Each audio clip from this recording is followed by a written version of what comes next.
Okay, can you hear me now? Amazing. There we go. I'll start again. Welcome. It's lovely to see you all. Um, all right, so my intention for today's session, because today is our final teaching session. Next week we have an extra session, which is Q&A, which will basically be a kind of hot seat coaching session where I'll be able to give each of you some support and guidance around specific things if you need it and if you've got questions, sort of an extension of the WhatsApp group. But for today, we've got a lot of content I want to get through. We're going to go through launching and launch strategy, and we're also going to revisit email marketing and sort of continue on from the conversation about welcome sequences. Before we do that, I do want to do a quick round circle and hear from each of you how you're going and where you're at. And I have allowed extra time for this meeting today. So if you need to leave early, that's totally fine. But my intention for today is that this meeting is quite spacious and there's not a feeling that we need to rush. So we'll go until we finish. So before we jump into the content component, I'd love to hear from you. And I know the WhatsApp group has been pretty active, but I'd love to hear where you're at, how you're feeling at this point in the program, what you still have to do in terms of kind of what are your next immediate goals, and is there anything right now that you need a little bit of support with? Is there something, a question I can answer or a little bit of guidance I can offer to help you if there's any sort of stuckness happening? So let's jump in with that first. Who would like to open?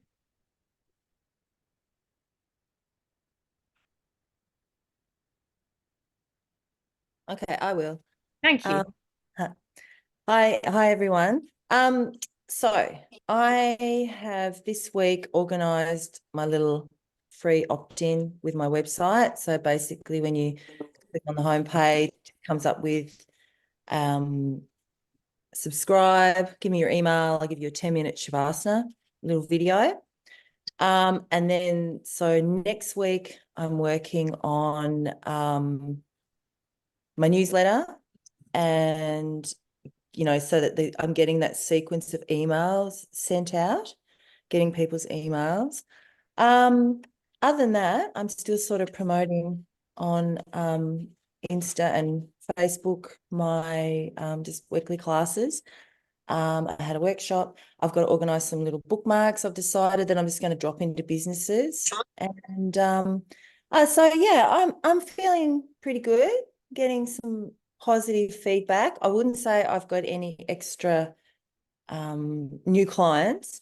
It's so funny. I had to giggle the other day. I got an email from someone local who does social marketing and just wanted to work with my establishment, which I had to giggle. And I sent her back an email. I said, "Oh yeah, thanks for reaching out." I said, "Oh, can you tell that I need help?" And anyway, so yeah, that was hilarious. And I suppose she probably does what kind of Edwina does for you, Katie, like that kind of, help you with all that sort of stuff, like your socials and emails.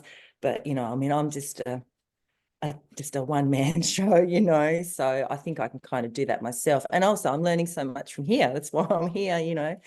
And yeah, so yeah, I'm just sort of been compiling newsletters, trying to work out what to say, and doing a little bit of work in Canva. And the little meeting yesterday with Edwina was good about Facebook, and learning that in the back end of Facebook there's a business suite and you can do work out where your ads are going, or you can boost your ad, like pay for ads and do all that sort of stuff. So yeah, so that's kind of where I'm at.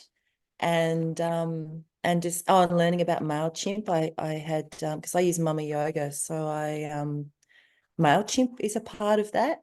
And so I had to set up MailChimp and things like that. And so yeah, just sort of now I'm getting some help next week from an IT lady to then how to do the sequence of emails. And so it's automated and it's easy. And yeah, so that's where I'm at. So yeah. Beautiful. Sounds awesome. And sounds like you're totally on track and you've been chipping away at it, which is the best way, just each day a few aligned actions.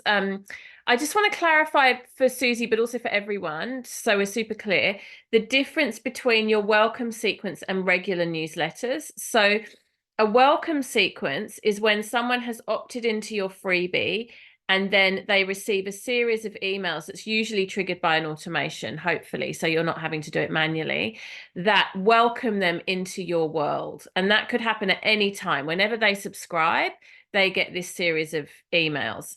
That's different to launch emails, which are specific to selling a particular thing. And we're going to talk about those today.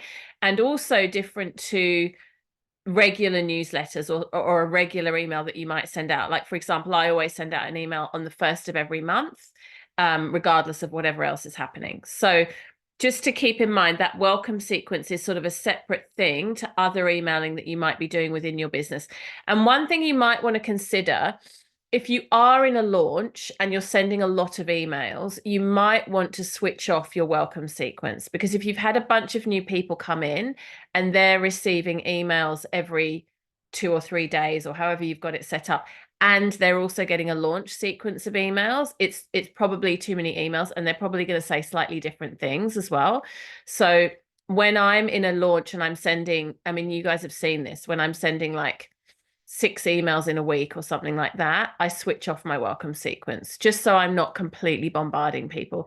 And then I switch it back on at the end. Megan, do you have your hand up? No, just stretching your arm. Okay, awesome. Does that make sense to everyone? Yeah, okay, cool. Awesome. Thank you, Susie. That's amazing. That's awesome. And you might want to create some structure. We'll talk more about this in a minute when we talk about emailing, but you might want to create some structure around when you regularly email your people outside of your welcome sequence and or launching. So for me, I've made the commitment that will be at least once a month, on the 1st of the month. You might do more, you might do less. I mean, I tend to email my people usually 3 or 4 times a month anyway, because I've got other things to say and other things I'm promoting, but minimum once a month on the 1st of the month. Danny. Sorry, I'm just going to turn my camera off in about 5 minutes. So when you're finished, could I just quickly go? Because I've just got a quick question for you. Go. Okay, cool. I haven't emailed you my welcome series, but can I do that today? Is that still okay? I haven't responded. I've still got a few to respond to. So yes, you're in good time. Sequence is actually only 2 emails, and I just wanted some feedback on perhaps if I should split some of the information or if there's something else that's missing. I set that up after our one-on-one, so it's been set up for a few weeks. So I think I need to maybe go over it and just kind of tweak it a little bit. Yeah, I would say you definitely want more than 2, ideally. And have you looked at Tarzan's welcome sequence template? No, I'm going to do that today. Yeah, have a look at that. Week and then send them through to your email so you can have a look for me.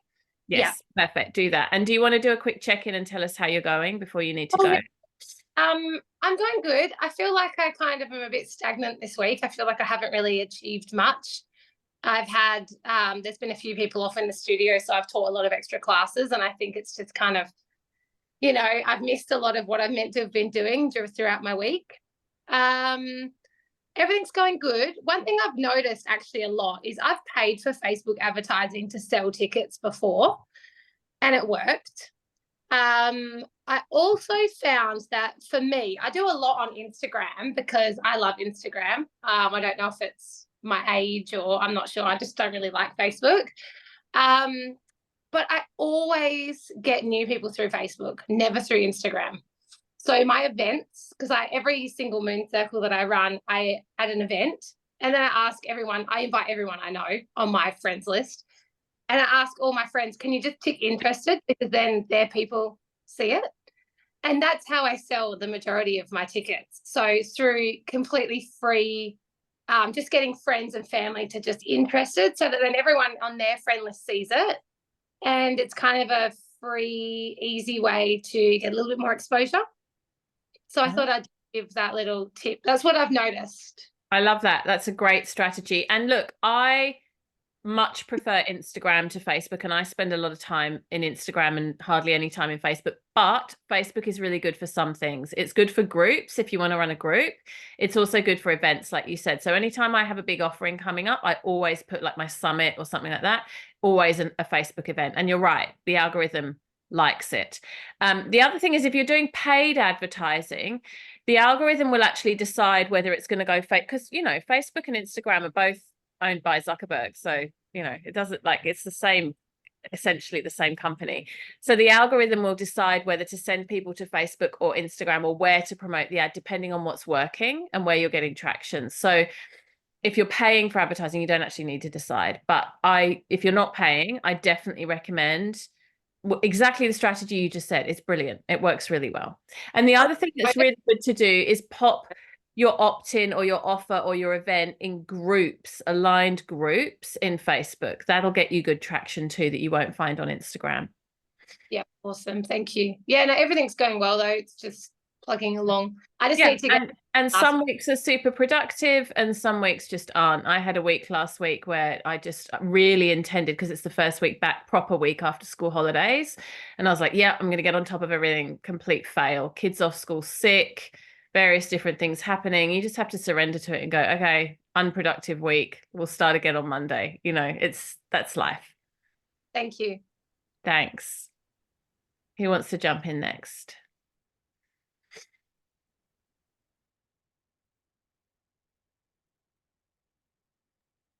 I can. Go ahead. I'm happy to jump in. Please. I've been really enjoying the stuff that we've been doing on the emails and the stories. I, again, like had this sort of realization where, like my first realization, which came last year, was that I was kind of thinking activism and yoga were separate. And I'm like, they're not, put them together. And then like my whole life as a fundraiser, I've been telling stories. That's literally how you raise money and how and I sort of wasn't really telling stories in my business. So there are lots of things from my past life that I know how to do and I know how to do well, and I haven't been applying them to myself.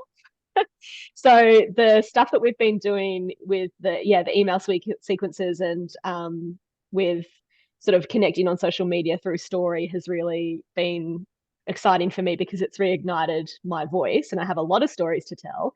And the posts that I've been putting up with stories have been going gangbusters, been really great engagement, and like even posts that I've put up a few days ago are still getting comments because they're a story that was relatable or funny or something. So that's been really good. So I'm really on track. My free opt-in, which is, well, actually all free opt-ins are going well. The zine is, I've barely done anything to promote it and it's popular. So that's great early sign, because I'm gonna start pushing that. And the Unshakable free webinar, like I've got like over 20 signups and only 2 people I know or knew before I started this course, some of them from this group, but mostly like completely cold. I have no idea who they are. So that's really cool. Well beyond what I expected. I was like, might get 5 people and they're probably going to be like people who I already know. So and again, I've been like doing that for a week and I haven't been pumping it. It's just been a couple of posts a day. Sorry, a couple of posts a week. So yeah. I feel really good. That's like a good sign. So when now I need to pump it. One thing I haven't done is set up a social media like schedule or strategy. So that's my next thing that I really have to do, because I was like, oh, I'm okay, I'm on top of it at the moment. And then yesterday I had a day I hadn't slept and I was just like, and I just did nothing. So that's where it's for those days where you really need to have filled those gaps with that prior planning to keep the momentum going. So my next step is to really map out, these are the goals I have in my business. Like these are the things I have to sell or get people to sign up to, like including my in-person classes. And all of that has to be scheduled. Yeah. So that's my next step. Beautiful. And the way I do it, and I think I've shared this with you guys before, is I batch and schedule a certain amount on socials. So as Shay says, if the wheels fall off and I don't get to do anything, I mean, I do this in collaboration with Edwina because she creates a lot of my stuff for me, but the concepts and the content comes from me. She just does the creation of the graphics and the implementation, not just, but she does that.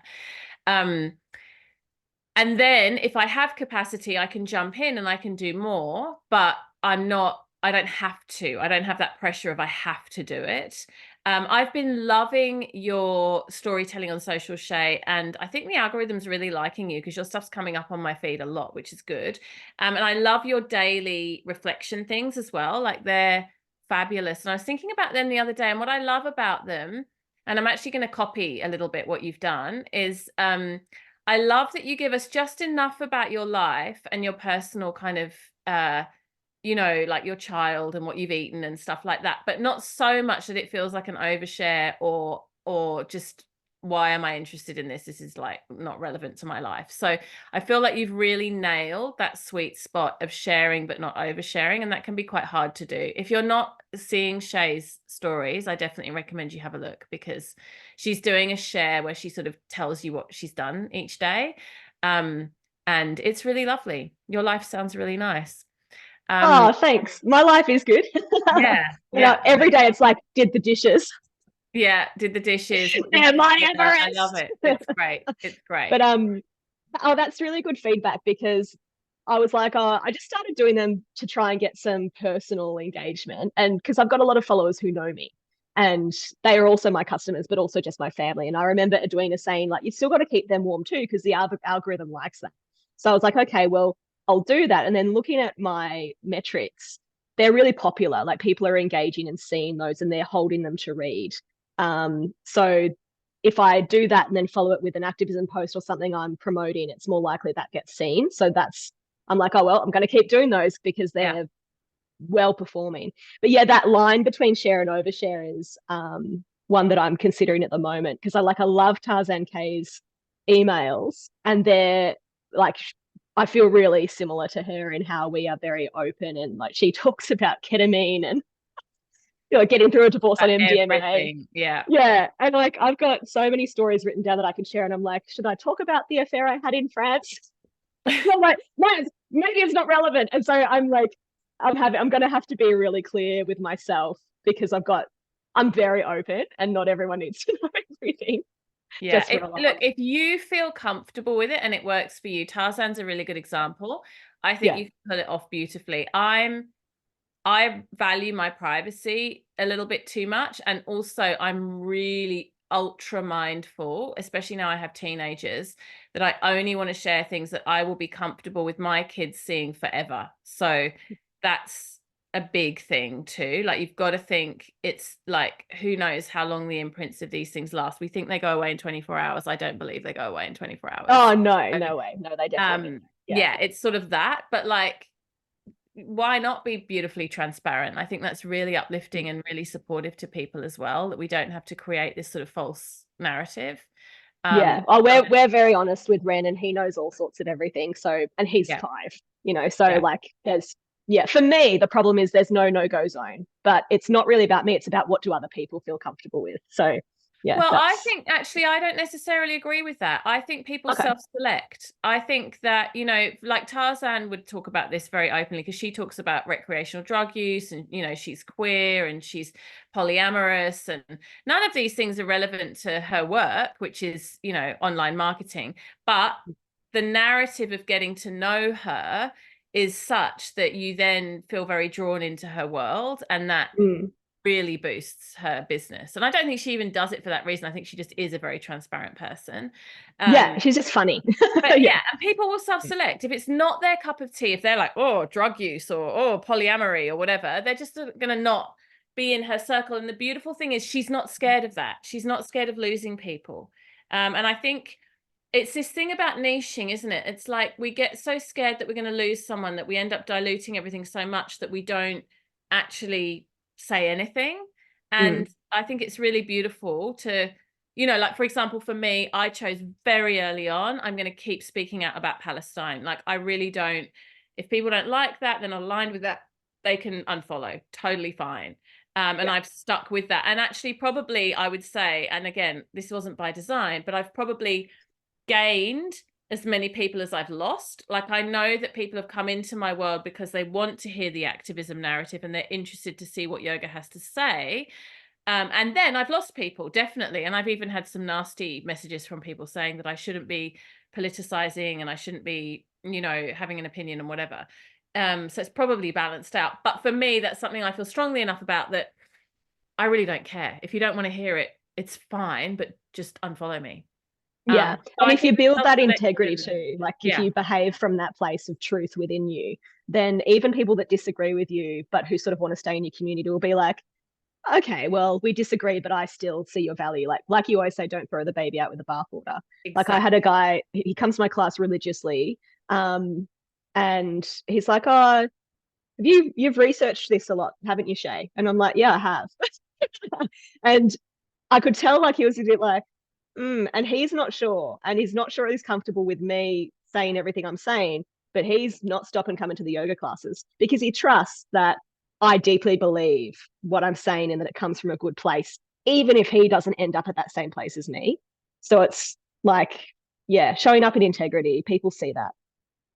Yeah. Beautiful. Thank you. Thank you. And keep up the good work. And I'm loving your graphics too. Your design work is just so, I love the collages, and yeah, I feel like you've really hit on something that's very uniquely you, and that's fantastic. So yeah, good work.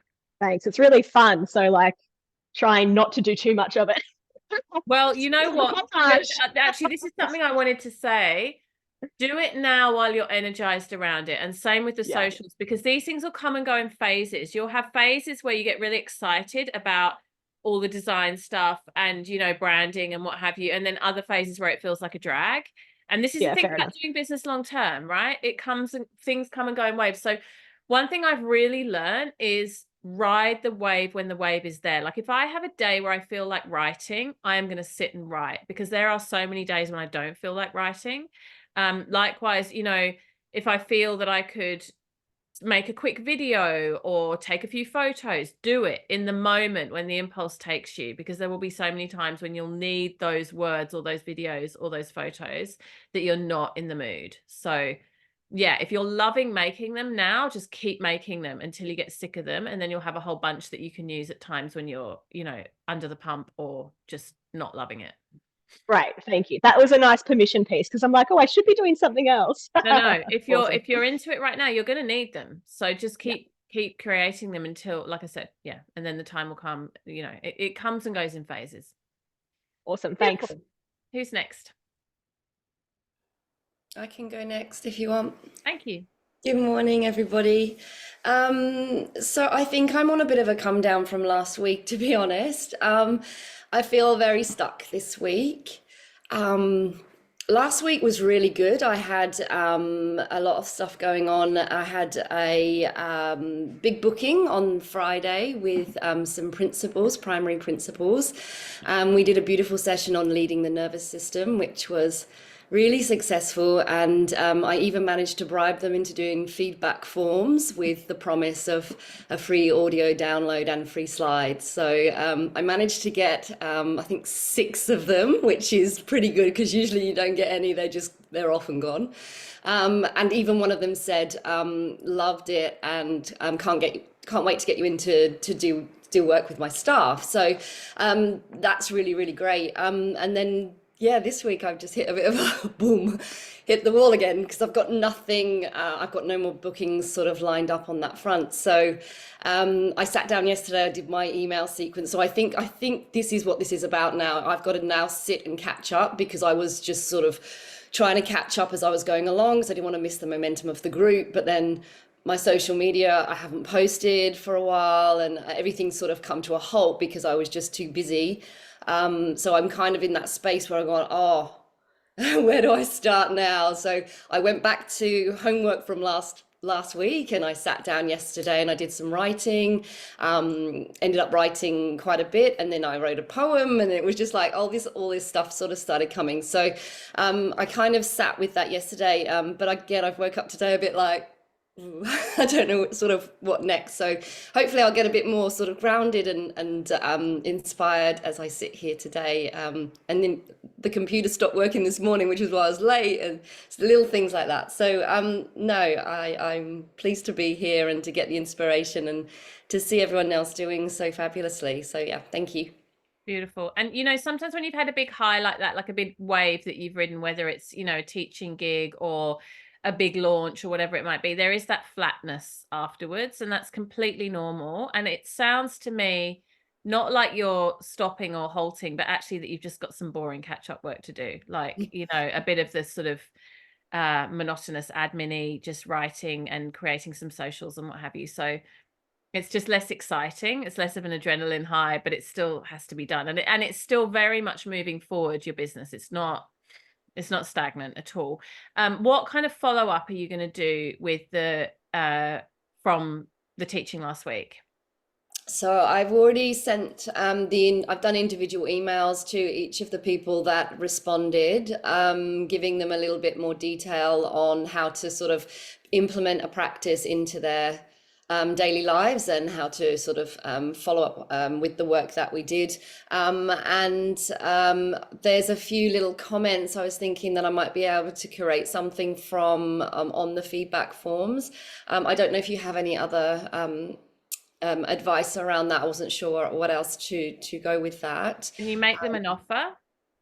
Can you sell them something? Oh, I was thinking maybe of coming, like giving them or giving them something in like a discount or something for being for the previous one, or yeah, maybe that would be a good next step. It's an essential next step, and you got to strike now while the iron's hot, while they're still remembering you and they're enthusiastic. So come up with an offer, have a call to action around it, and upsell them like today or tomorrow.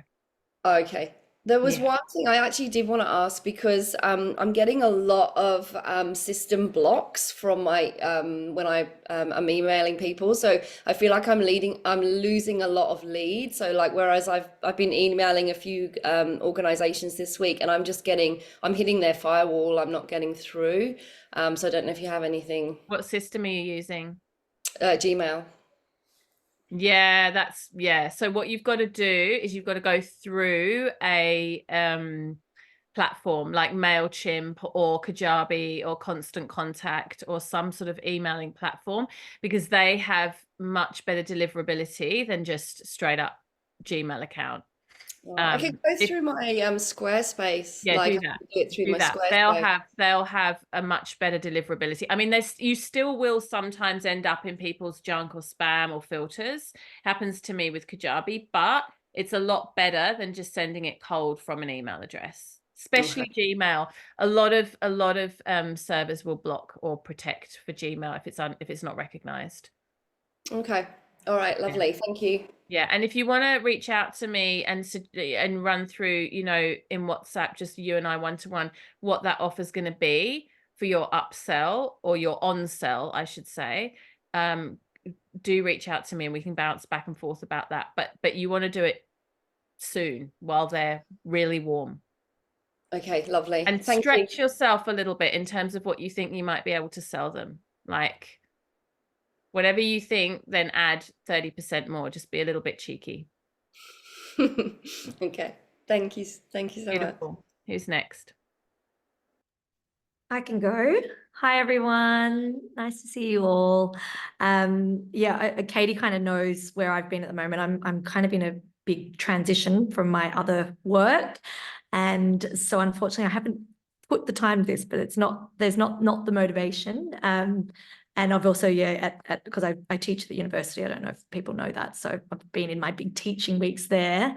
But it's been great just, you know, observing everyone and, you know, Shay, I love all your work. I'm very rarely on social media at the moment, but you do come up in my feed. So that's nice to see. I think more so than Katie at the moment. So there you go. I don't know what the algorithm must really like you. So I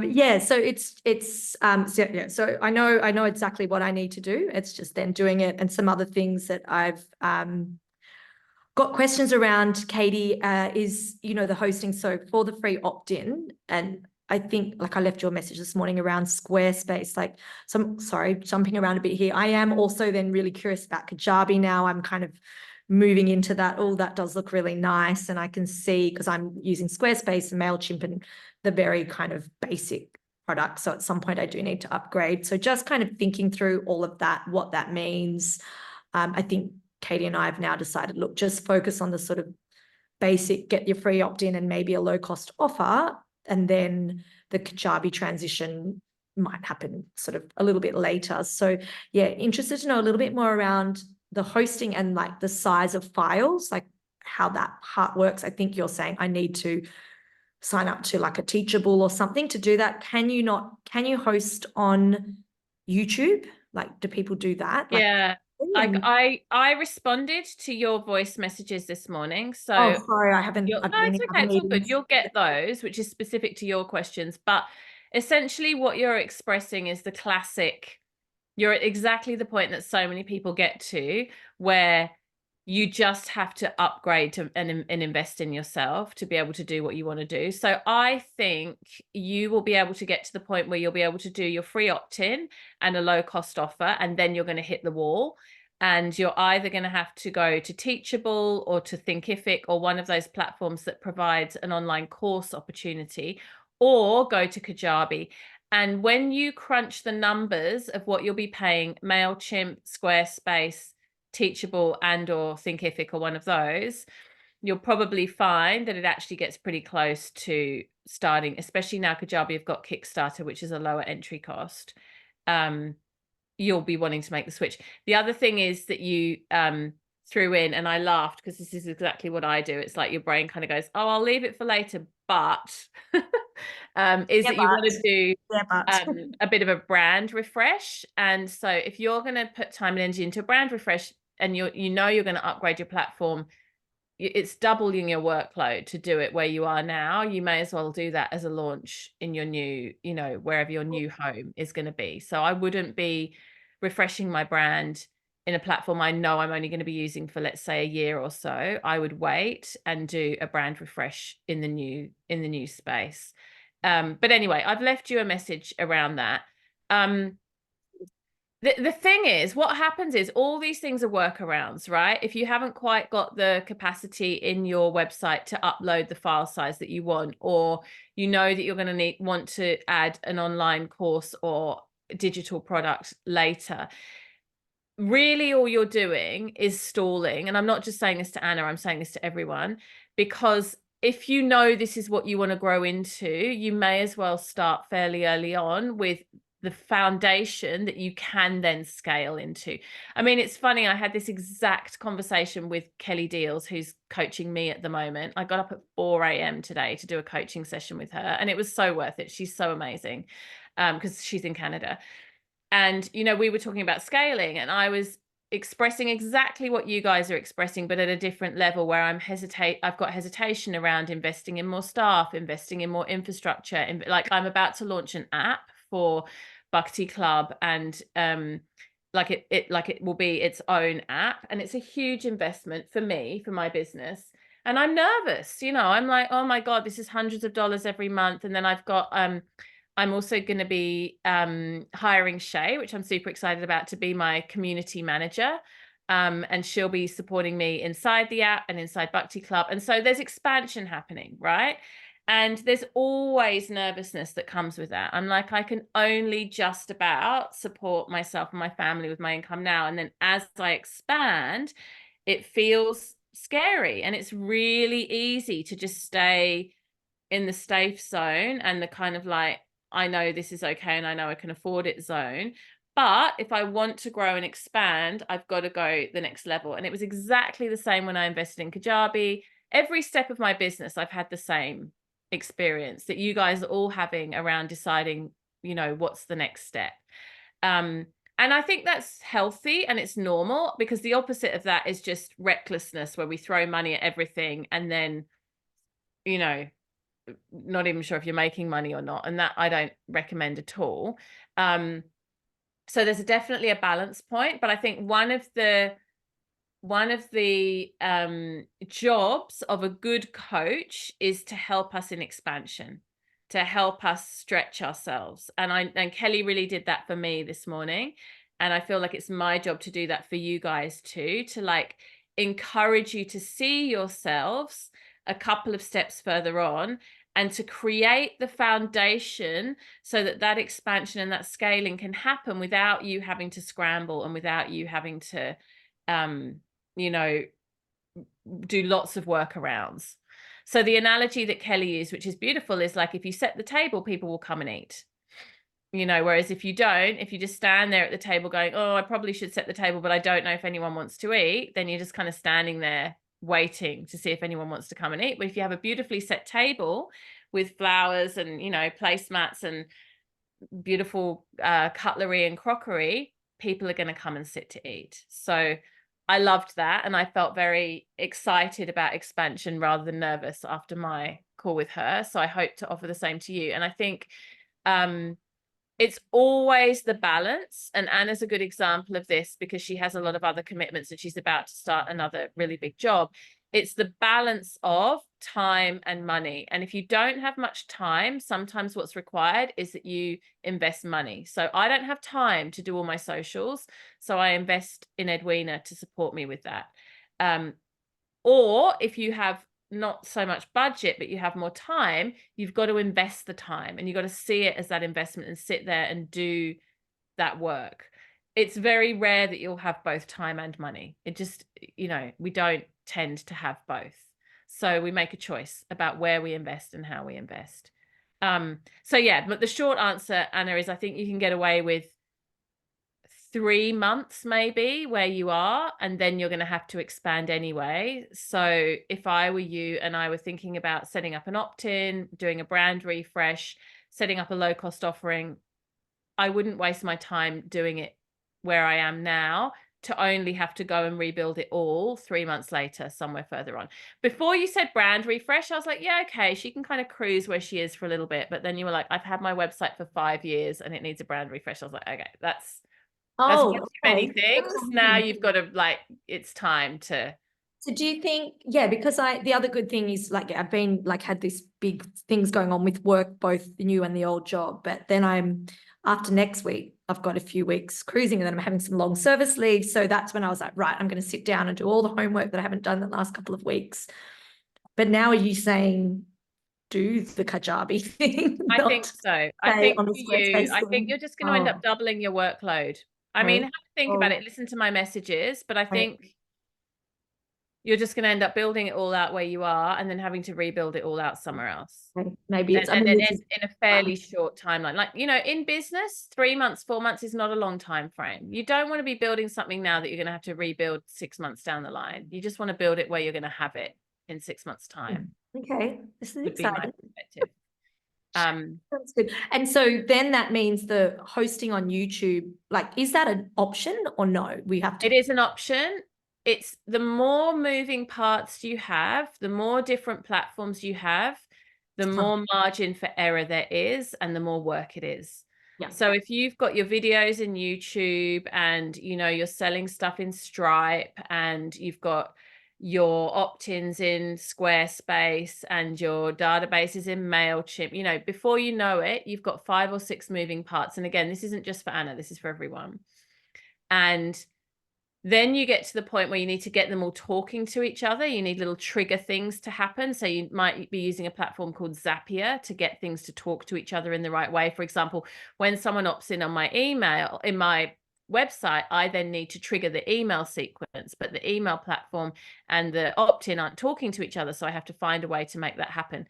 It just becomes, it's like, I don't know, Kelly Deals uses the analogy of building a bicycle. It's like, imagine that you've got all these different, like, you imagine you order a bicycle, right, online, and you expect the bike to arrive built. Like, here's your bike, you can get on it and ride it. But instead, it comes in all pieces, and then you have to sit and put it together, you know, put it together. You're never going to quite have the bike that you want. It's always going to be a bit, unless you're an amazing mechanic, clunky and not quite, you know, whereas why wouldn't you just get the bike that's ready to go off, and off you go cycling? So this is what happens when you start patchworking things together. And the funny thing is, honestly, and I've done it myself, I'm speaking from experience, you end up spending just as much money. By the time you've spent this subscription here, that subscription there, this little add-on, this extra plugin, you've spent what you would have spent anyway in a place like Kajabi. So no, I'm sort of more open to Kajabi. I think when you first sent it out, I was like, oh God, that's like what US dollars. But and would you recommend, just like being time poor, like, and maybe we can have this conversation offline, but would someone like Edwina be able to help with that? Like, I know you've got the person that can do the transition of the coding in the back end, but then in terms of the brand refresh, would you I say? would 100% use Edwina. Yeah, I mean, I think she's great. Like, For me, it's just the time. I mean, I'm going to have more time with the new job 4 days a week, which is exciting, but I kind of want to get on the creation side, not be doing like the back end. Yes. And because that is something that I have been continuing on apart from my other job, but I've got like students that I'm mentoring. So I've had, you know, two student meetings, and I've got, like events going on. So that's all sort of kicking along as well. But yeah, it's just this, I wanted to get some of the online stuff ready to go. So beautiful. Okay, thank you. I know Shondel's got her hand up, and I think Megan has a question as well. Wanted to talk, maybe you'll talk about this later, about this, the Bhakti Business Club and the kind of format and the dates and things. Oh, where did you go? I think the screen just moved. Jumped around. So maybe you can do that later if you want to get the questions from that. I'll answer it now. So the membership option for you guys, I've sent you an email about this, and you'll get a couple of other email reminders. So don't worry, I will send you emails about it, just as I encourage you to do. I will do what I tell you to do. So it's $50 a month. You guys are going to get a discount for the first few months if you want to join. And basically it's a continuation of what we're doing here. So you will get 2 live calls with me every month, very similar to these. They're on different topics each month. Like this month, tomorrow, in fact, we're talking about recession proofing your business. So we're going to do a whole session on, you know, having an online business that thrives despite the fact that the cost of living is going up and a lot of people are struggling financially, and what are some of the things that strategies you can use to, you know, protect your business in light of that. But we, you know, sometimes I have guest teachers, sometimes it's me, and then we also do Q&A and hot seat coaching, again very similar to what we're doing here. So really a continuation of this, and then we have a community forum which operates very, very similar to the WhatsApp group, but it's a Kajabi community forum. So it's very similar to WhatsApp, but just in its own little space on the internet, where you can ask questions, where there's conversation, where we share, you know, I've just launched a new website, I've got this new graphic, give me feedback. Those types of conversations happen. And then you also have the option to privately WhatsApp me and get support as well. So if you use it well, you get so much value for the money. If you don't use it and you don't engage, it's, you know, you'll still get the calls and you can watch the replays, but you won't get as much. But it really is one of those things where you get out as much as you put in. And the way that I think about it is not that every single month you'd be sending me tons of messages and, you know, having loads of questions. There might be 2 or 3 months of the year where you're just cruising and you're not really that engaged, but it's kind of like an insurance policy. If something comes up in your business and you need support, or you're launching, or you're just flat and you need a bit of extra boost, then I'm there for you, and you can reach out, and that sort of, you know, problem solving, question asking, just general motivation is available. So that's where I find people really get the value, is when they send me a message and they're like, I've just hit a wall, I don't really know what I'm doing, I feel really flat, you know, I'm overwhelmed, help. And then we kind of dig in a bit, and I'm able to help with, okay, these are your next steps, this is a vision for longer term. And that really helps with keeping the needle moving. And I've priced it really low deliberately because it's only for people who've done this program. And I know I want to support you guys. Like, I don't want you to just kind of, you know, some of you won't need it and you'll go off and you'll be very self-directing, but most of us need some support. Like, you know,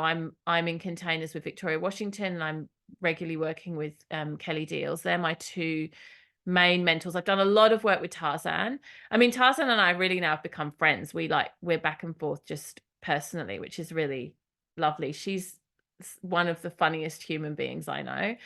And that, you know, that's as a result of working with her and investing in her, you know, offerings and doing the work, showing up and being a good student. So Victoria always says you get out what you put in, and that's exactly how the membership will work. And Shay's asking, do you get the past sessions? The answer to that is yes, you do. So there's archives of, I think there's probably about 10 calls in there now that you can listen to if you want to go back and listen to. And when the dates are and the times varies every month. I schedule them differently because I don't want to do set times, because then some people can make it, some people can't. So it's usually during the week, during the day, because that's mostly when I'm available. But I vary it each month so that there's flexibility in terms of when people can come. And if you can't make it live, but you've got questions, you can submit them and I'll answer them as well. Sorry, can you I was looking up Kelly Deal's website when you said the times of the dates. Just her name, is that what you want? That's her website. Oh, no, yeah, I was looking at it. But can I say the times and dates again? Sorry, they vary. So it's different every month. Okay. Yeah, like deliberately, so that there's a bit of flexibility there. Thank you. Thank you. Thank you for giving me the opportunity to pitch the membership without it. Nice little segue. Thank you. Megan, did you want to go next?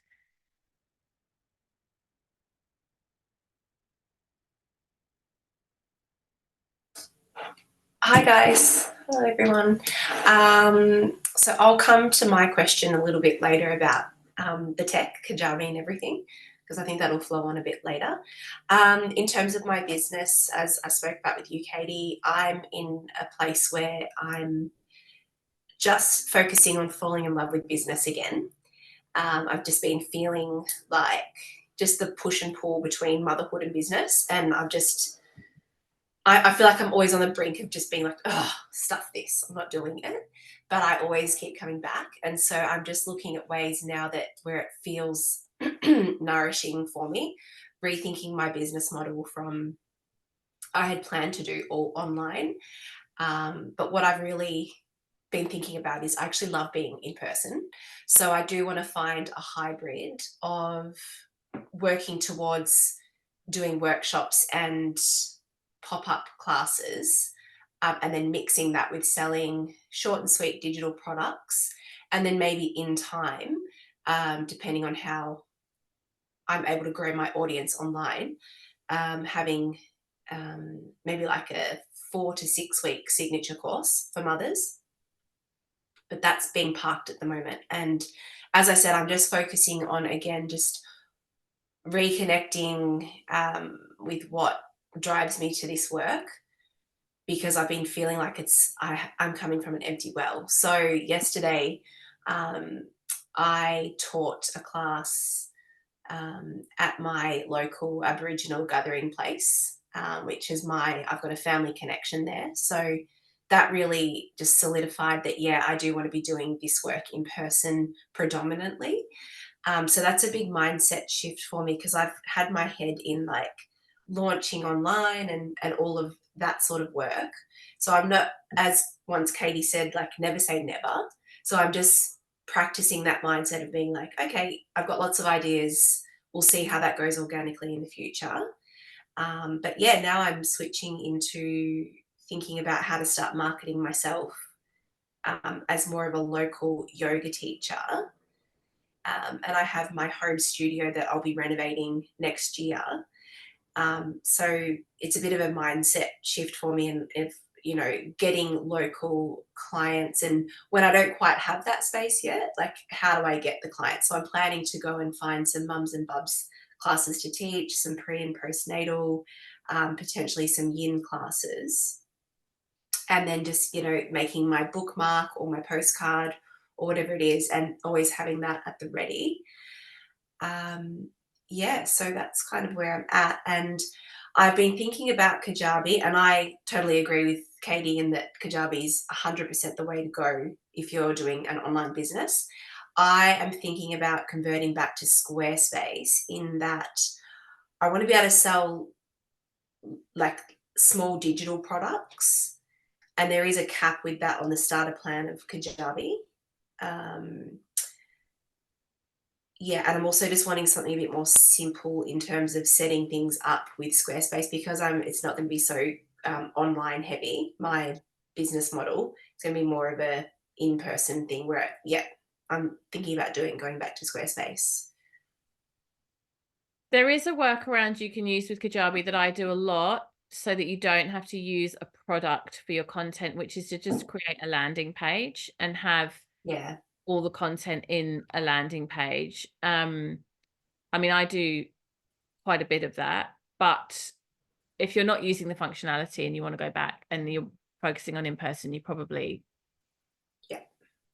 you'd have to really look at what are the things that you need the website to be able to do, and then make a decision from there. Beautiful. Thanks, Megan. I'm looking at the time. It's nearly 11 o'clock. I've got so much content I want to get through today with you guys in launching and emails. So I really want to hear from everyone, but I'm just going to ask everyone to do, those of you who remain, a very short and sweet check-in, because otherwise our whole session will be gone. And I would love to sit and do that, but then I've still got another hour's worth of content that I want to talk about launching and email marketing. So let's continue on with our check-ins, but if we can just get a little short and sweet one from those of you who remain, and I'm sorry to cut you shorter. Who wants to jump in? I'm happy to go next, Katie. Thank you. It's Kylie. And if you're not available, sorry, Kylie, if you're not available to speak, you can pop a little something in the chat. That's another option too. Sorry, go ahead, Kylie. Yeah.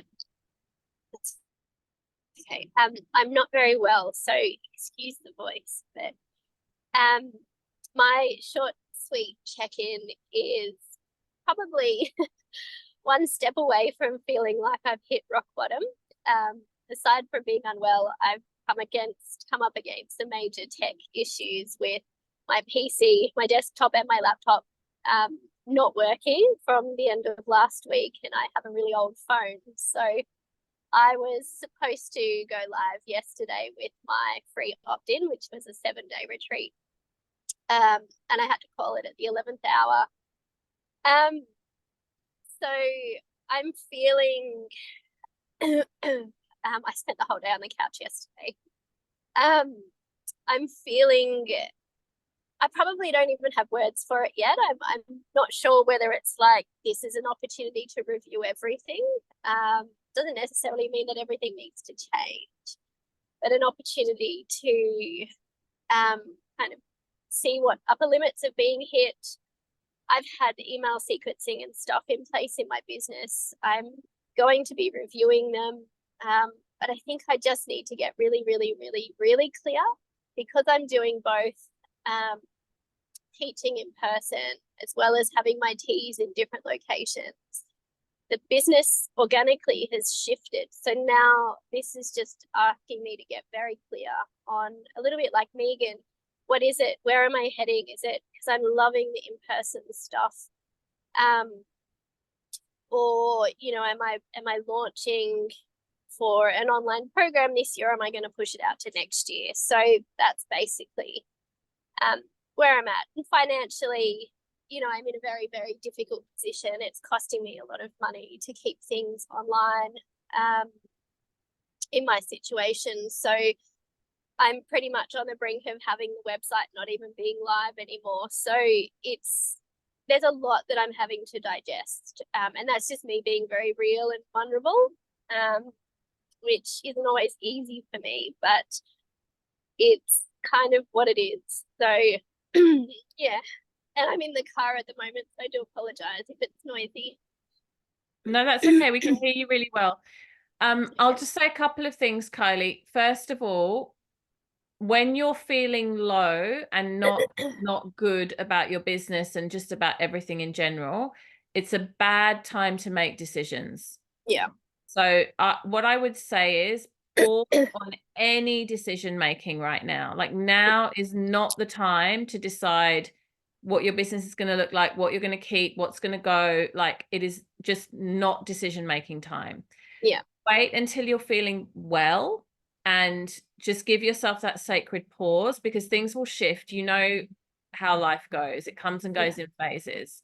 And you're also in a phase of your life in general where you're in recovery from a lot of trauma. And so that, you know, what you're experiencing right now is part of that too. It's part of you giving yourself the time and space to heal. And that's an essential piece. So time, space, a lot of self-care, a lot of gentle energy, slow energy, and non-decision. Don't do anything radical. Yeah. And I think the biggest part to that that's kept me going or reinvigorated back into the business is that,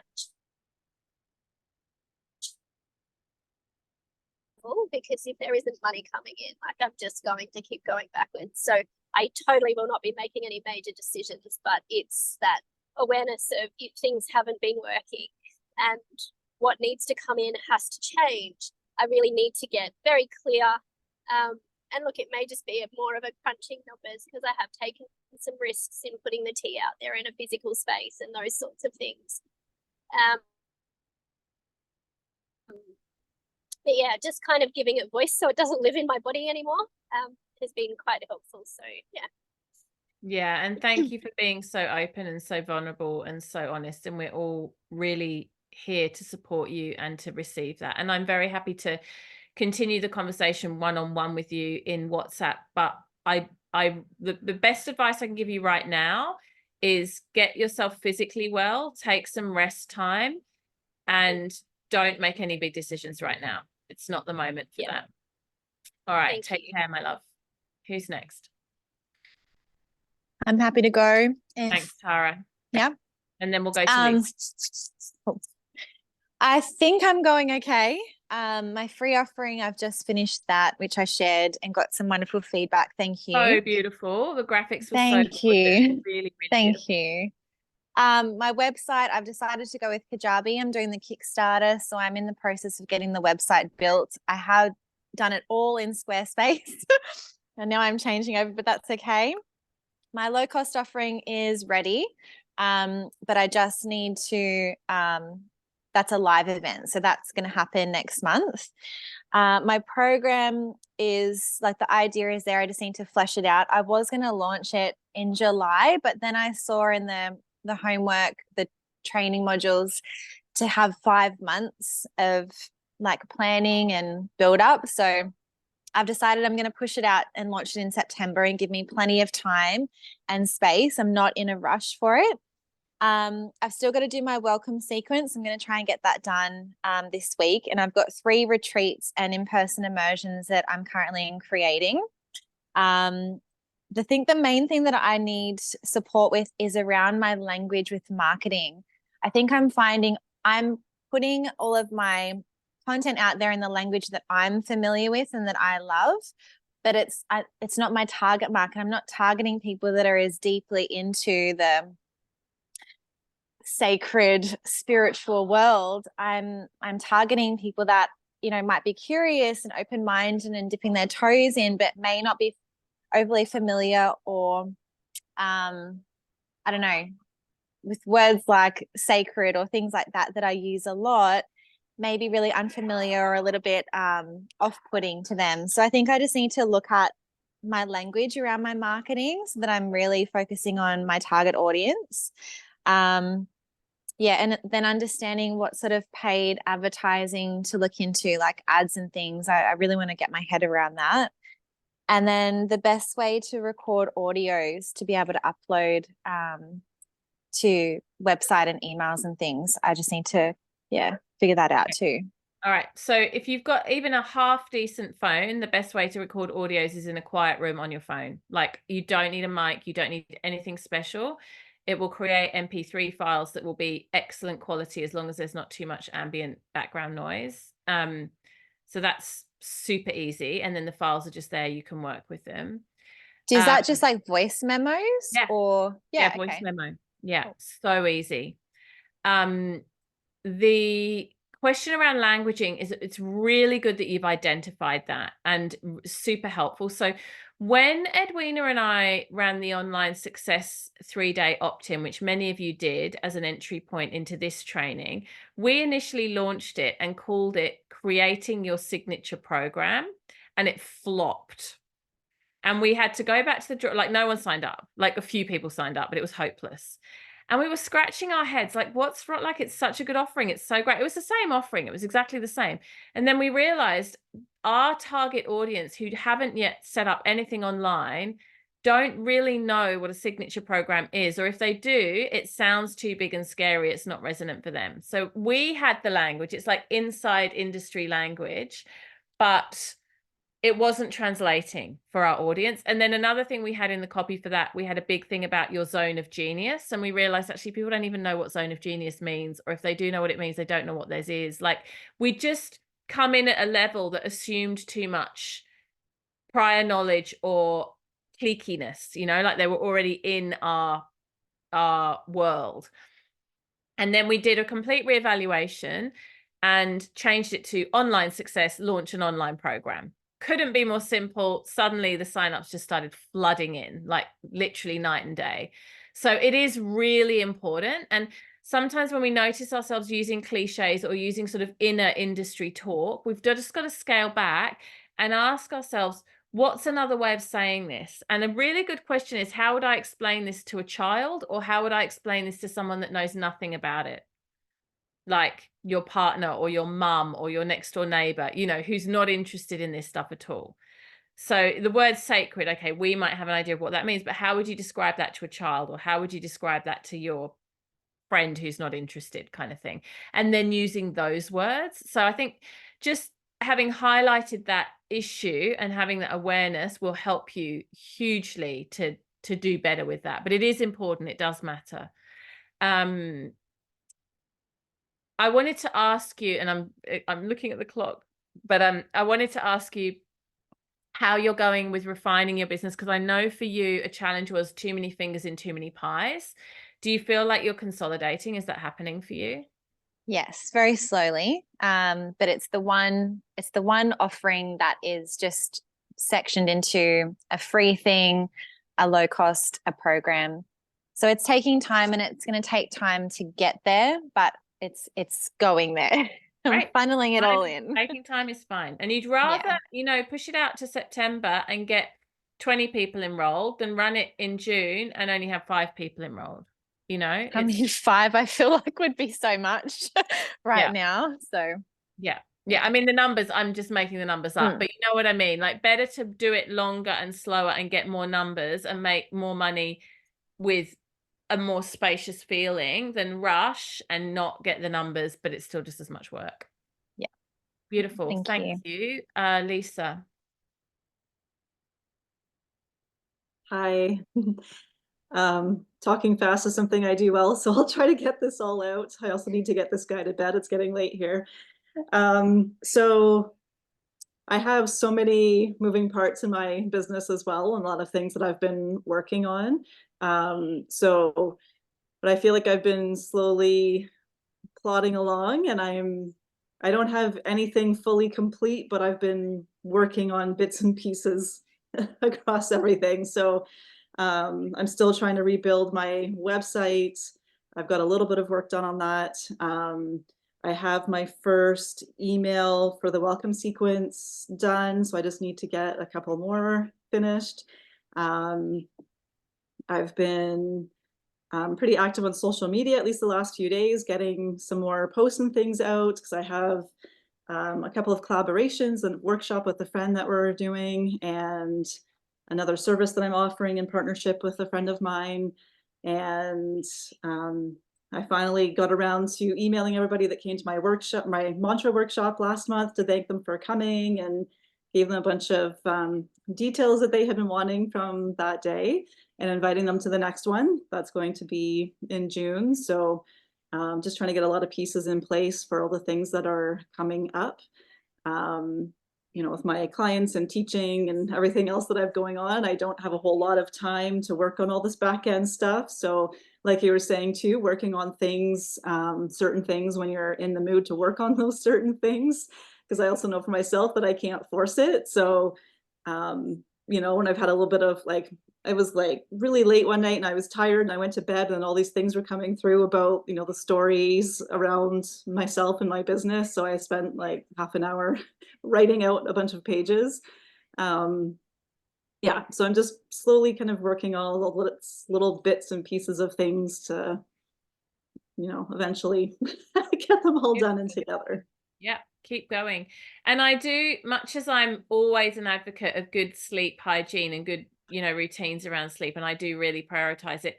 I get some of my best ideas just either when I'm falling asleep or when I'm waking up. So I have a notebook and a pen by the side of my bed, and I just think, because if you're anything like me, you will forget, and some of your most creative ideas can come in those times. So it's good to just make a note of them when they download.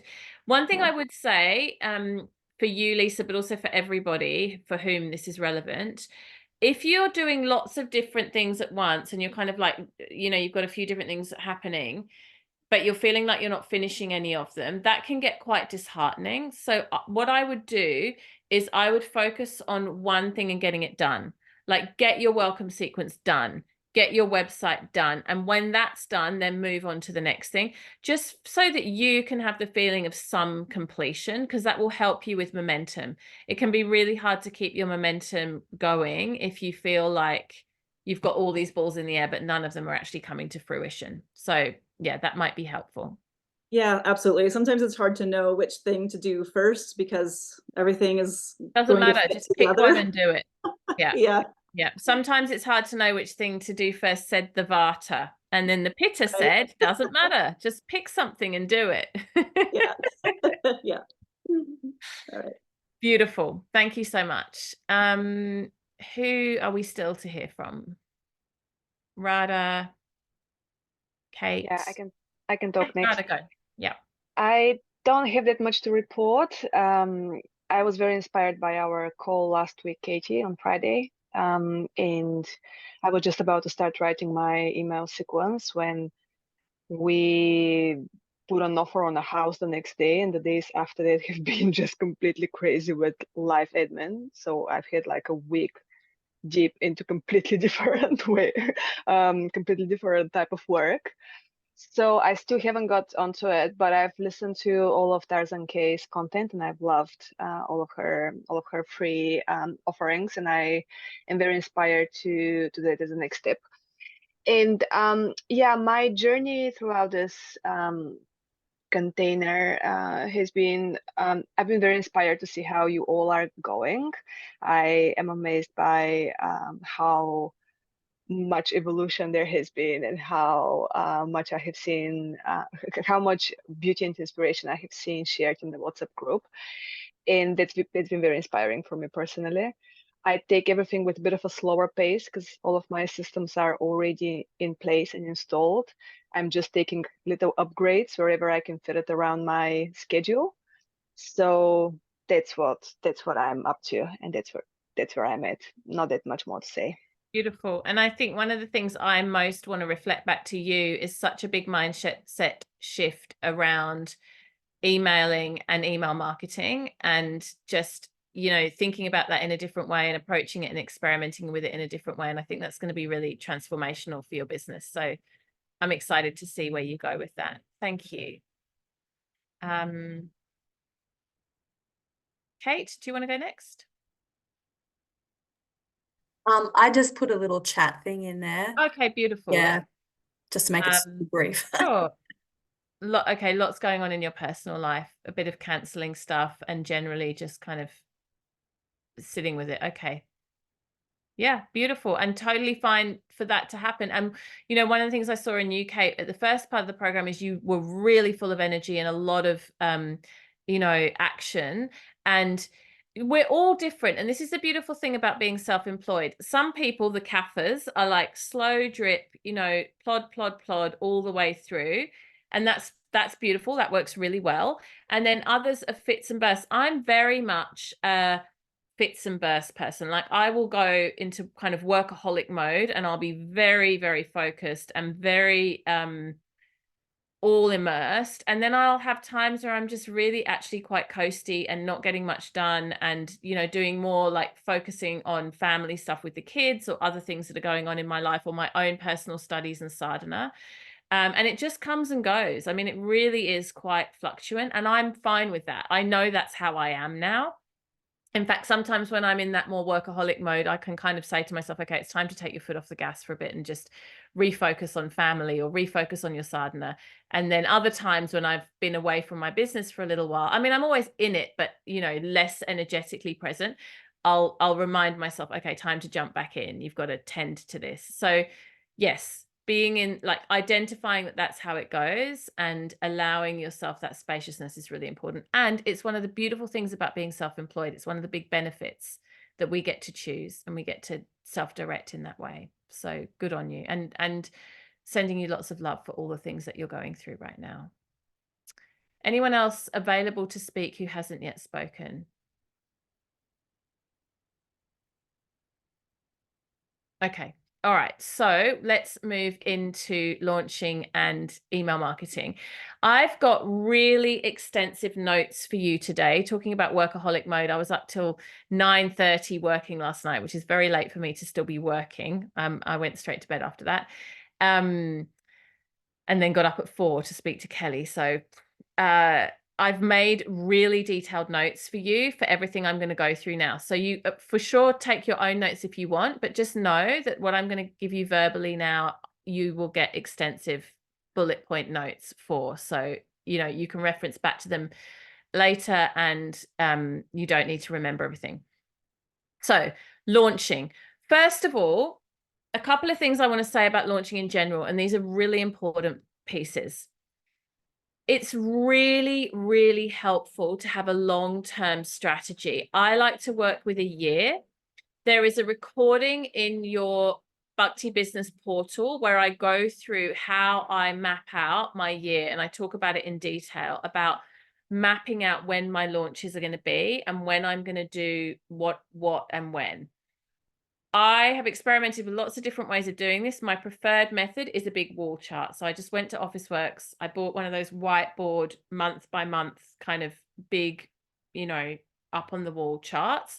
And that's how I map out my launches. When I'm planning, and I always plan about 6 months quite clearly, and then the next 6 months a bit more vaguely. At the moment, I've got my next year mapped out pretty clearly. What I'm planning is what I'm going to launch and when, how that will impact my income. So making sure that I'm balancing, you know, spreading things out so that my income is reasonably sustainable. And then working backwards from that, what are my opt-ins going to be? So for example, I know, and this is just one example, that my next round of this group container will happen in October. I've got that fully planned. And that means I need to be doing an opt-in in late August or September, which is going to be a business summit with Yoga Australia. That's already mapped out as well. So, but I plan the opt-in, the freebie, after I've locked in the dates for what I'm actually going to run. Now, this is so important. When you're doing that mapping out, when you're doing that planning, I want you to do it at a time when you're feeling really centered, well rested, and almost in a ceremonial space. So when I do my yearly or my 6 monthly planning, I literally put half a day aside. I mean, this you might do it differently, but I'm just telling you how I do it. I clean and tidy the house. I make sure there's no one at home. I burn some incense. I light a candle. I set myself up with my texters and my post-it notes and my chart. I literally sit and meditate. I get myself into an aligned space. I have my diary, and then I map it all out. And then I usually leave it for a few days, and then I come back to it and I look again and I make sure that it makes sense. And there might be a few little tweaks that I have to do. And then when I've done it in that very mindful sadhana ceremonial space with my full concentration, I lock it in and I don't mess with it unless there's really a compelling reason. And that is so relaxing for me, for my nervous system. Like, I know, you know, I have another book I want to write this year. I'm going to run another round of this training. I'm going to relaunch Ayurveda Goddess. I've got a goal in mind of how many more people I want to come into Bhakti Club. I know exactly the numbers. I know exactly when the launches are going to happen. And I know when the opt-ins are going to happen. The only thing I don't necessarily always plan is what the opt-in will be, because I like to leave a little bit of spaciousness for creativity around that and see what I feel called to. Sometimes I do, but usually I leave that a little bit more flexible. Now, the reason that that level of planning around launching is important is because you won't always be feeling that clear. You're going to have a lot of days where you feel tired, busy, distracted, low energy, got your moon cycle, had an argument with your partner, kids, life, financial worries, emotional, etc. And in those places, you won't make the best, most aligned decisions for your business. You'll make decisions that are based on, I'm worried about money, I think I should bring my launch forward. I'm worried about money, I think I should cancel my subscription to Kajabi. I'm worried about money, I'm going to stop working with my social media support person, whatever it might be. Okay. Or I'm going to quickly put together a bundle and put it out there because I need to make some quick cash, or all these types of things. And they're reactive, right? Whenever you decide I'm going to put something on right now, or I'm going to cancel something right now, that is a reactive decision, and it's not the best way to run your business. It'll set you on a roller coaster, and you'll start to feel very Vata imbalanced and very unsure of the ground that you stand on. Versus you've made a really clear, aligned plan from a really good headspace, a well-rested, nervous system calibrated, intentional space, and you can trust that plan because you made it when you were steady and you were in a good space. So that when you're wobbly, I have my wall chart up in my kitchen because that's the place where I spend a lot of time. When I look at it, some days it's so interesting. It's like any type of spiritual practice. Some days I look at the wall chart and it's only for my business. I don't put other things on it. I noticed the other day that one of my kids put his birthday on there, but that's not meant to be there. It's just my business. He obviously wants me to really remember his birthday. When I look at it on some days, I feel completely overwhelmed and I'm like, oh my God, how am I going to get all this stuff done in a year? This is so much. What was I thinking? Like, whoa. And then I just have to go, okay, it's all right. I'm just going to do the next step, which is whatever I have to do tomorrow. And then other times I look at it, hand on heart, and I go, I could do so much more. This isn't ambitious enough. You know, I could be adding in a whole other thing. And why am I just plodding and coasting? And I should be challenging myself, right? And those two different polarities could easily happen within a week, and I could fluctuate back and forth. And I'm sure you guys can relate. So because I have the plan and I've made the plan and the plan was made in an aligned space, I just stick with the plan.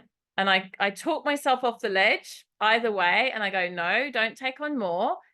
No, don't cut things out because you're feeling overwhelmed. Just next step, stick with the plan. It's very relaxing. It really helps me to stay on track. And one of the things I see people struggling with so much in the self-employed space and the self-directed space is this thing around accountability, discipline, and productivity. And the only reason I'm accountable, disciplined, and productive is because I have this plan in place. Otherwise, it's just the whim of every day. And that is not a stable foundation on which to build a business. So that's the first piece. I'm going to talk about the structure of an individual launch, but where those individual launches fit into your overall year, or let's say 6 months, that's up to you. Now, if this is your full-time, if you're aiming to generate full-time income from this, if this is your primary job, my recommendation would be to be launching something every other month. So I aim to launch 1 month and then prep and opt-in happening the next month. Then there's a launch. Then there's prep and opt-in, roughly. Since I launched Bhakti Business, that's expanded a little bit. And sometimes I'm launching both in Bhakti Rose and Bhakti Business at the same time. That is a bit frazzling for me, I'll be honest. I haven't quite figured out the capacity to be able to do that. I find launching 2 things at the same time hard. I mean, when I look at my coaches like Victoria Washington and Kelly Deals, they're sometimes launching 3 or 4 things at the same time.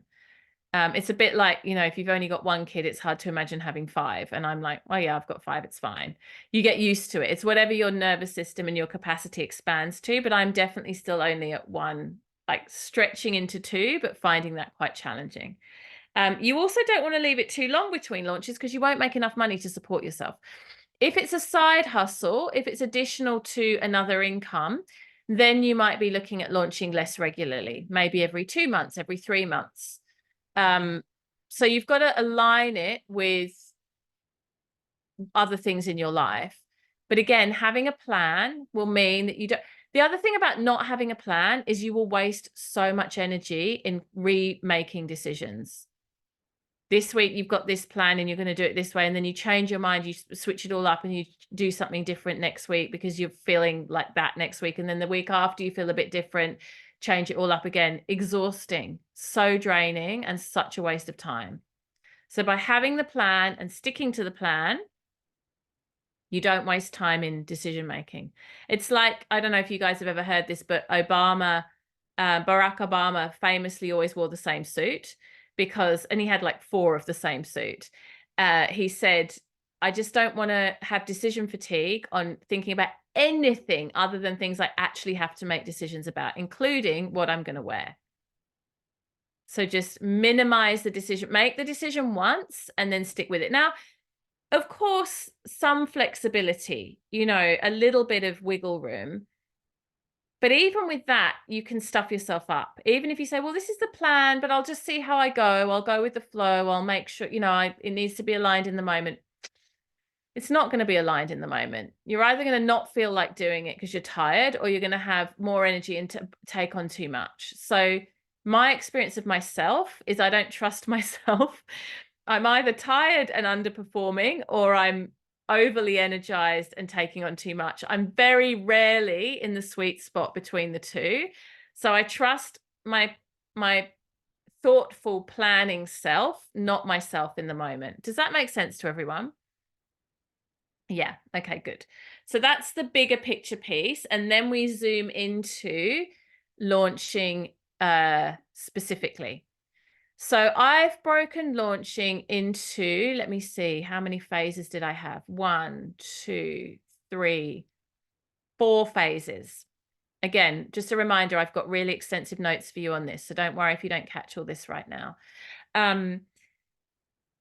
You know, gone are the days, and I've said this to you guys before, but I'll just repeat myself. Gone are the days where you have an idea, even if it's a brilliant idea, you put a few posts up on social media and people start buying your thing. It just doesn't work like that anymore.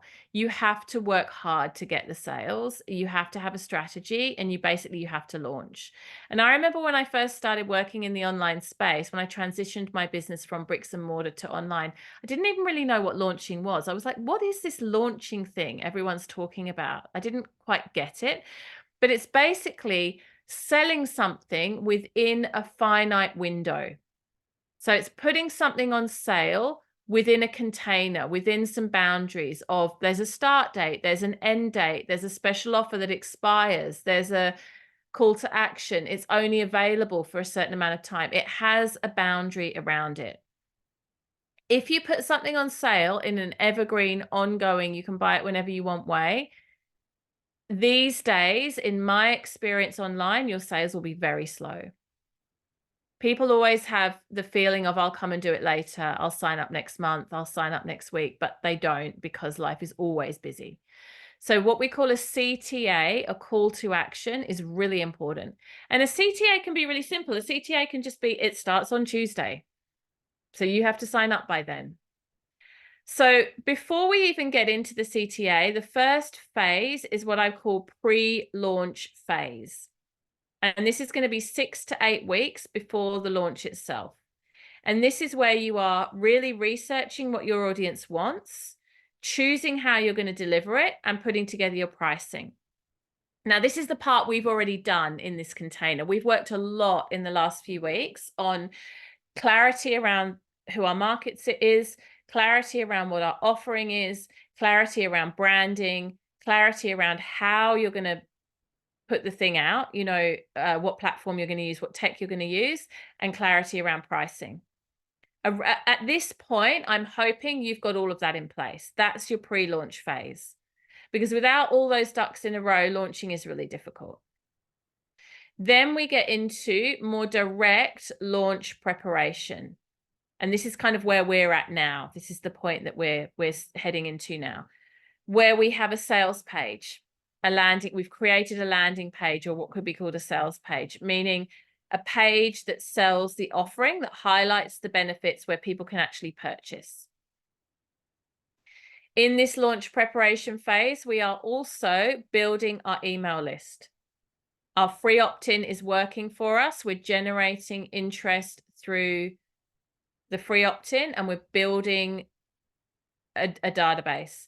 And ideally, there's a very important point that happens, and Shay spoke about this today, where we step from, it's all people that we know and friends of friends and family and community and existing students, and suddenly we start having people in our space that we don't know who they are and we don't know where they came from.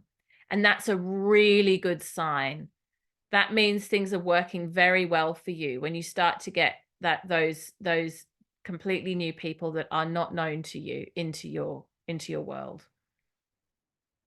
We're also in this phase starting to do a lot of content sharing. So we're starting to share more and more on social media, oriented around the thing that we're going to be offering. So you might do a sort of sneak preview or a taster of what's to come, or hinting at, I'm building this offering. And people, I'm sure Edwina has spoken to many of you about this, people love behind the scenes stuff. I'm working on this thing, it's coming soon, that type of vibe. Then we get into actual promotion of the offer, but we haven't yet got it on sale. So this is where we start doing things like running an Instagram live, running a free webinar, running a workshop, sending out teasers. There might be a special pre-sale offer to our email list. We're sharing testimonials, endorsements, social proof, all of this stuff. Like, we're really warming people up now. Something is coming, and this is kind of getting some excitement happening. And then this segues into what we call cart open, which means people can actually start to purchase. So for example, in my business in Bhakti Rose, I know in June, I'm going to be doing a free trial of my membership Bhakti Club. And I've just decided today it's going to be 10 days. People are going to have access to the whole portal for free.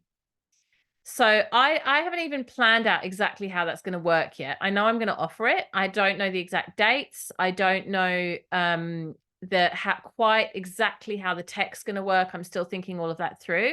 But already I've got a landing page. I've created some socials graphics. I just recorded a quick video this morning, and I'm starting to get people to opt in.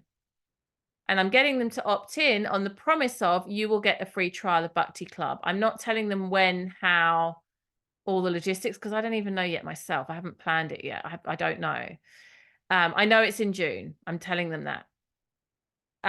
So I'm already starting. My cart's not open. I'm not yet, like, you can't join Bhakti Club yet, but you can sign up for the wait list for the free trial. And I'm starting to build that interest and that momentum. So this is another thing about launching. You don't have to have your end product completely finished to be able to start collecting interest or even sales. And then once cart is open, once we've actually got the program open for enrollment, one really important piece here, check that everything works in terms of all your tech. So get someone to do a dummy run of signing up. Make sure all your links work. Make sure your payment processing works. Like, the last thing you want is you've done all this warm up and build up and excitement, and then people go to purchase and there's some error. You've sent out the wrong link, or the Stripe payment doesn't work, or some sort of tech error. So really, really checking that the tech side is fully working without any problems. And then we start to really go full on in the launch. We're posting on socials every day. We're doing stories, we're doing lives, we're doing posts, and we're emailing a lot, probably daily. And in a moment, I'm going to go through what would a launch sequence of emails look like. Another really important part to a launch, which a lot of people don't see and don't do, and it took me a while to figure out, to be honest, is then privately engaging with people who are interested. Now, a lot of you will remember that I did this with you when you were interested in joining the group program. So if I could see that someone's been opening a lot of the emails, or, you know, looking at a lot of my posts, or has reached out to me and asked me questions, I am going to engage with that person and talk to them about the offer directly, whether it's in their DMs, whether it's via email, some sort of one-to-one interaction. That's a really key part of the sales process. So whenever I'm in a launch, I've always got like what I call a warm list, people who are interested, and I'm actively reaching out to those people and in conversation with them and helping them to see if it's a good fit and to align them towards the sale if it's appropriate for them. And, you know, some people on the warm list don't sign up, or it isn't the right time, or it's not the right offering. And the way I always think about that is, well, they might be a good prospect for the next round. There's no such thing as wasted time when you're engaging with people on your warm list, because first of all, you're serving them and you're supporting them, which is beautiful. But second of all, they may come back around. And I wrote it in the notes, and this is true. I have literally had people come back and purchase things from me 15 years later. I've got a woman in Bhakti Club right now who was one of my first students when I first opened my yoga studio in 2004.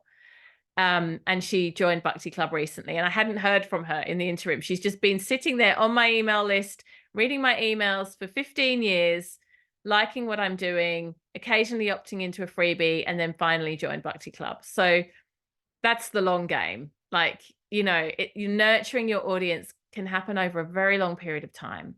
And I personally love the idea that I'm still serving in that time. People are still benefiting from the teachings by taking the freebies, even if they're not purchasing. You know, I'll just briefly say, I was talking to another friend of mine who has an online business recently, and she was saying quite strongly, actually, that it really annoys her when people take lots of free offerings with her and then don't purchase.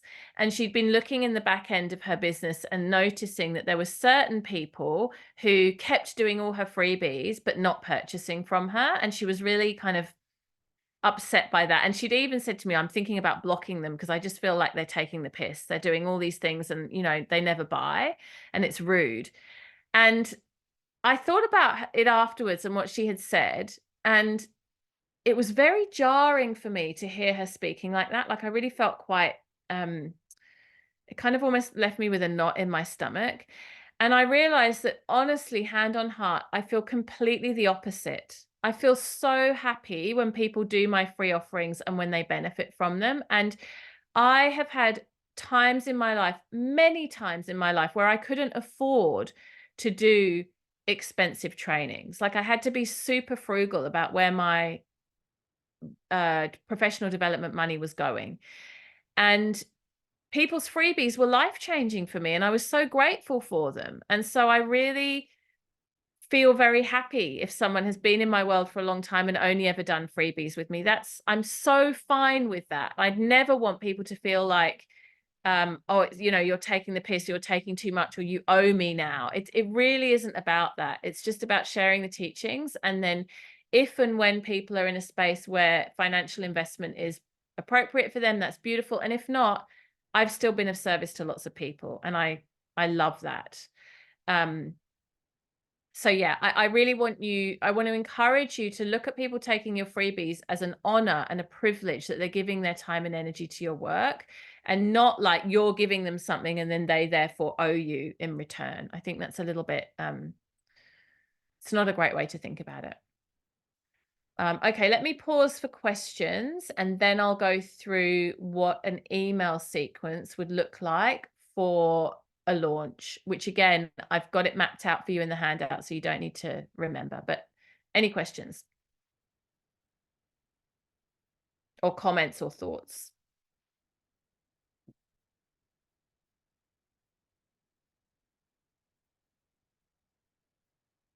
How does the idea of mapping out a launch plan 6 months ahead or even a year ahead, how does that land for you? How does that feel?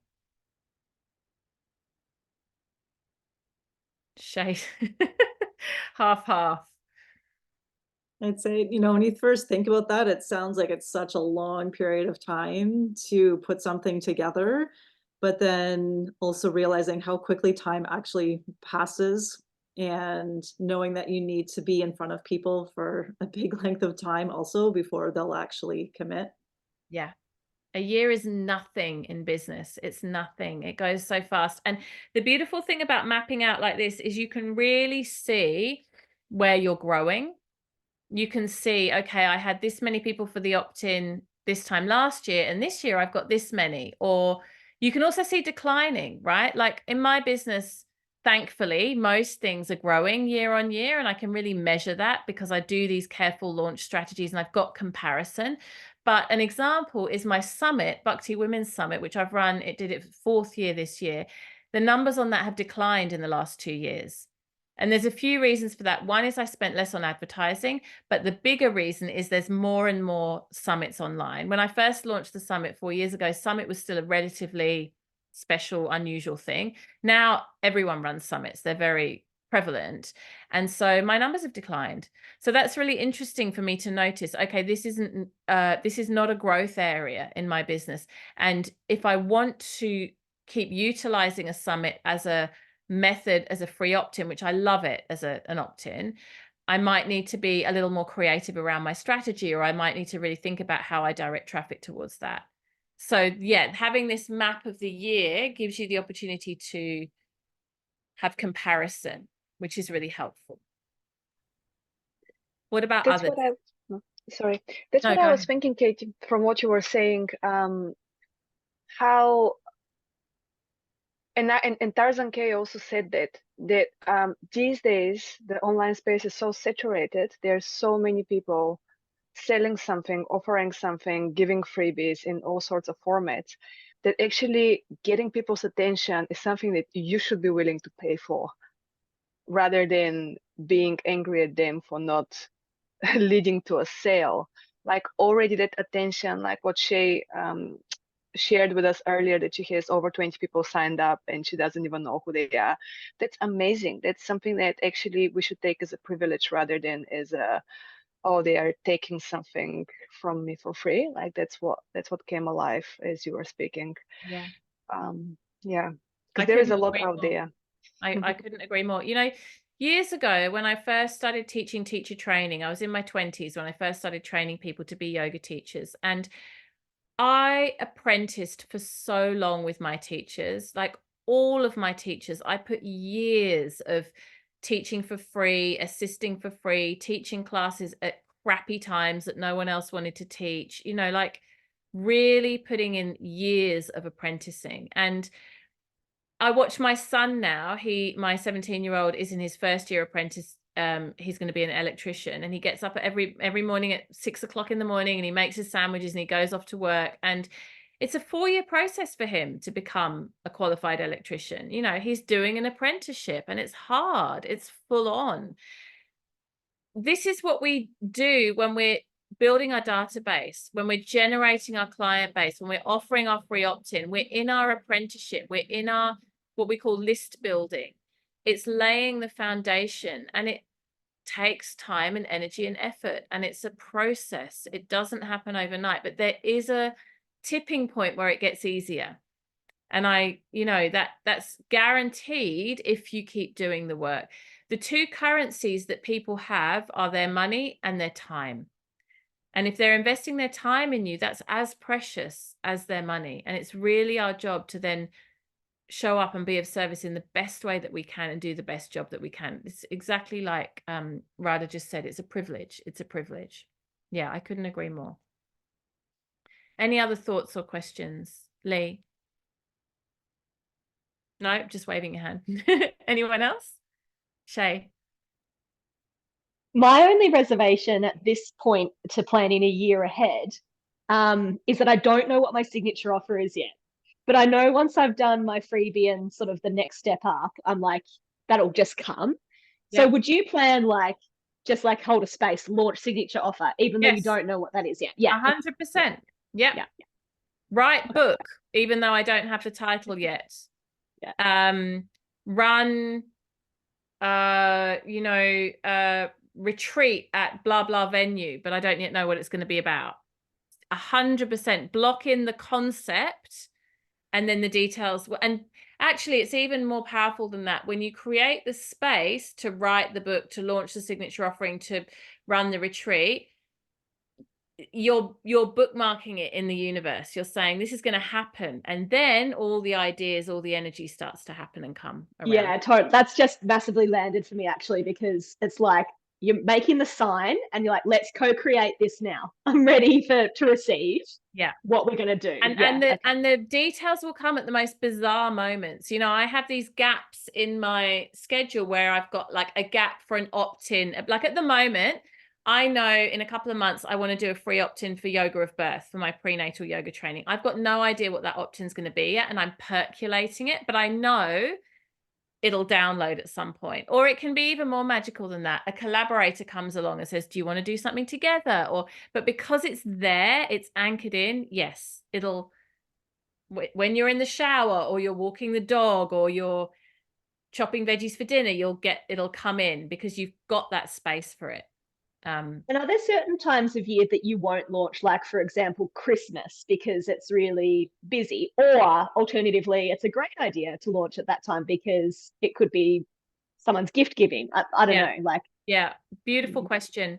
I have a few anchors in my year, and I always do things around there. So April is my birthday and also the birthday of my business. I started Bhakti Rose and Bhakti Business all in the month of April at different years.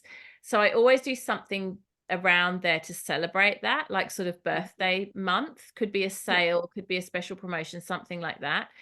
I used to do Black Friday quite religiously. I've gone off Black Friday. I think it's gotten so yucky now. Like that's in November. It's so full on. I've actually decided I might do something, but it'll be a lot less of a something. And I'm going to find another reason to do something in sort of October, maybe before Black Friday.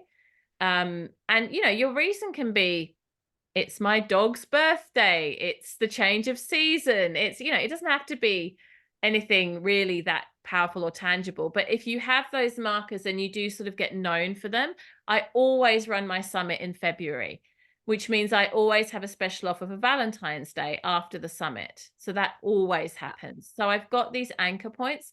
For me, I also have a lot of planning and prepping my year around school holidays. I don't want to work a lot in school holidays. I want to take my kids away. I let my VA have time off in school holidays.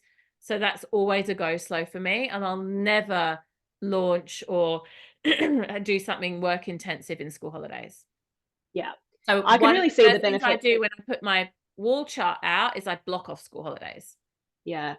Because I've done so much healing on my moon cycle through, you know, your teachings and Maya Tawari's books and everything. I'm also now like, oh, that's a new moon, so I'll be bleeding around then. So I'm not teaching that workshop then.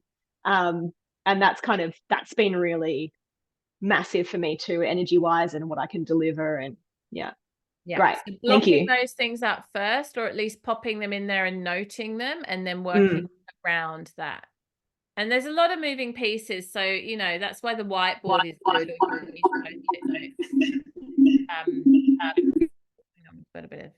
There we go. Just so you can fiddle about until you kind of lock it in and make it work.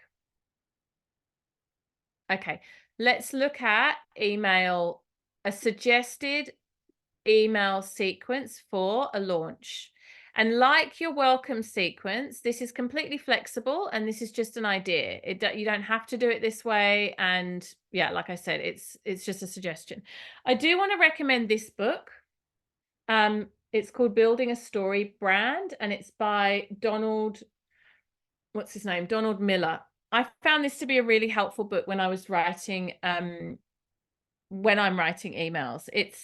It's good. Yeah, I'm just going to recommend it as super helpful for story-led emails, which is probably the type of emails most of you are going to be writing. So we are looking at a 6 email sequence. Email number 1, teaser email. Share a sneak peek of your upcoming program without giving away too much. Let your audience build anticipation. So it might be, the teaser email might also be a mention in another email. So for me, I have my first of the month newsletter that I always do. I might mention something like, oh, the summit's coming, or oh, this freebie's coming, but not too much detail, just a bit of a, hint. You could, in a teaser email, have people sign up to a wait list. So you're capturing an audience, or you might not. You might just put it out there and then it's out there. Email number 2 is the announcement. So this is where you announce the program, you clearly state what it is, where people can buy it, and what the bonuses or special offers are around the program. And something I want to say about the announcement email is, these days, in my business at least, and I know many other people's businesses online, you won't get that many sales at this point. Remember how I spoke about the last minute sallies in our last call? I think it was our last call. Oh my God, it just happened to me again, like with the Ayurveda Goddess training. It just like 16 people at the last minute falling out of the sky, when I really was just like, have I just had a failed launch? What just happened? So yeah, don't get deflated if you don't get sales straight away. If you get one thing out of today's session, it's this: go to the finish line. Go to the finish line. Do not decide that it's not going to work until the very, very end. I have seen far too many people have an offering online for sale, or have a retreat for sale, or have a workshop for sale, and then pull the plug on it at the last minute, or no, like a week before, 2 weeks before, and then regret it so much because at the last minute all these people came and were like, I wanted to do that, but you've cancelled it. I've seen it again and again and again. So don't cancel it. Go to the finish line. And don't be disappointed if you don't get sales with your first couple of emails. You're still, even though you think you're launching at this point, you're actually still just warming up because everyone's just so last minute. So that's the second email. Third email is deep dive into the program, a lot more detail. This will be a longer email, and you'll really talk about the nuts and bolts of what the details are of the program in that email. And you might also highlight your special offer or your deadline. I've just seen a typo on my notes. Let's fix that. So yeah, you've your call to action, your deadline. Fourth email is highlighting the special offer. So the third email highlights what's included in the program. So they really want the program. And then the fourth email highlights what the special offer is, what the bonus is, what the deadline is, what the call to action is, what the discount is. It doesn't have to be all those things, but something that's a call to action. And then fifth email, I like to do frequently asked questions. And I also like to focus on testimonials in that email. So people's positive experiences, previous students. And if you haven't got a positive testimonial about your particular program because you've never run it before, share testimonials about working with you. So let's say this is the first time you're running something online. You might not have a testimonial about your online offering, but you might have people that have been to your yoga classes over the years. Share those testimonials. That's still social proof. It still validates what you're doing. It doesn't have to be a testimonial that directly connects. I mean, ideally it would be, but if you don't have them, it doesn't have to directly connect to the thing that you're offering. And then the last email is actually the most important one, which is the final call to action. I like to do this 2 hours before cart closes, and I am shocked at how many bookings come in at that point. A few tips about emails in general. And some of this is repetition, but I just want to say these things so you guys really lock them in. A confused mind doesn't buy. If you make it too complicated, if you give too many options, people will not purchase. So have a call to action, have a deadline, have an offer, have a special, but have it be simple. You need to be able to explain it to me in 1 or 2 sentences. If it's too complicated, or if you're giving me too many choices, I'm likely not going to purchase. So maybe 1 or 2 options. My options are normally pay in full or payment plan. That's usually, I don't normally have many options beyond that. And then simple, simple, simple. Next tip, testimonials sell. Really, really important to have social proof. Do not leave that part out. Next tip, repetition is key. People skim read. You will feel like you're saying the same thing over and over and over again, to the point where it's embarrassing. Like, oh my goodness, I've already said this 3 times this week, and now I'm going to tell them again all about my Ayurveda Goddess program. Surely they got it already. They did not. They skim read. And if they did read it and they're reading it again, great, they're interested. So repetition, repeat, repeat, repeat, repeat. Say it in a slightly different way. Come at it from a slightly different angle. Highlight a slightly different element, but repeat yourself. And then finally, 2 really important parts of every email are your subject line. Tarzan talks about this a lot. And your PS. Utilize them both. Subject line matters, and your PS is a place to put. Usually I would, in the PS, add another link to the CTA.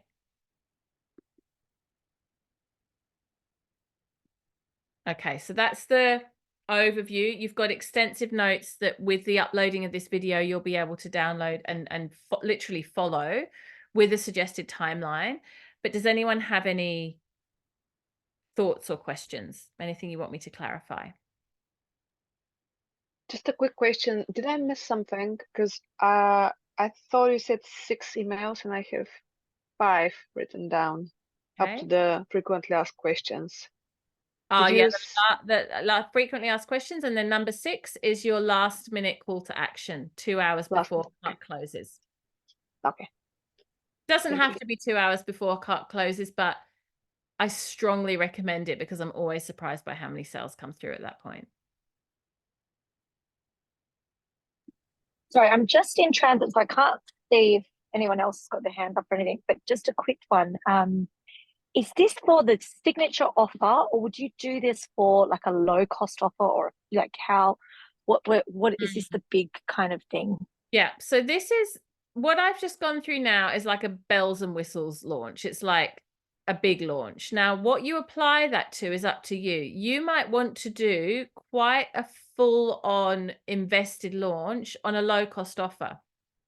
Recently, I ran an Ayurvedic cleanse for $22, and I did a pretty big launch for it. I did all the socials. I did a lot of emails. I launched it pretty hard, and I got a lot of signups. And I did that deliberately, not because it was going to make me much revenue, because in comparison to a signature offer, it really didn't, but just because it brought a lot of fresh energy into my business. It brought a lot of people into my business. And then many of them converted into buying a signature offering. So you can choose to do a full-on launch for a low-cost offer. It won't make you a lot of money, but it will probably get you a lot of engaged, interested people. Or you can save it for a signature offering. I mean, the usual time you would do a big launch like this would be a signature offering. That's the more normal way of doing it. But if you want to try it first, you've never done it before, there's no reason why you couldn't do it on a lower cost offering too. And then you can also cherry pick bits and pieces. You don't have to do the whole process. You could do, you know, what we call a soft launch or a light launch, where you're launching, but it's not quite as intense. Any other questions? Katie, I have one. It's Kylie. Yeah. Would you recommend something like this? Because my business has been, this is its 6th year. There's been lots of time where I haven't been engaged. I have got a database. Would you suggest that I could use this strategy even for my free opt-in to just get a bit, because it's the intention with it is that 7-day retreat. So to really find those people who are in my audience already, but also to reach out to those potentially new on social to just re-engage. I know it's quite laborious, but it could be another way to re-engage. Absolutely, 100%. You know, when Edwina and I ran Online Success, we launched it. We worked really, really hard for the numbers. I think we had 300 people in that program, and for the 3 days, you know, we ran it like a paid offering. We did a full-on launch, and then we converted that into the selling the signature offering, which is the container you guys are in now. So yes, definitely. When I do my free month in Bhakti Club next month, it will be a 2-part launch, and the first part will be getting people in for that free month, that free opt-in. It's as much work as launching a paid offering, but it's the stepping stone. And it's a really good thing to do. Doing a very intense launch for a freebie when your business is feeling a bit flat and you're feeling a bit flat is a great thing to do, because it give you a big injection of energy. Great, thank you. No worries. Anyone else? Lee?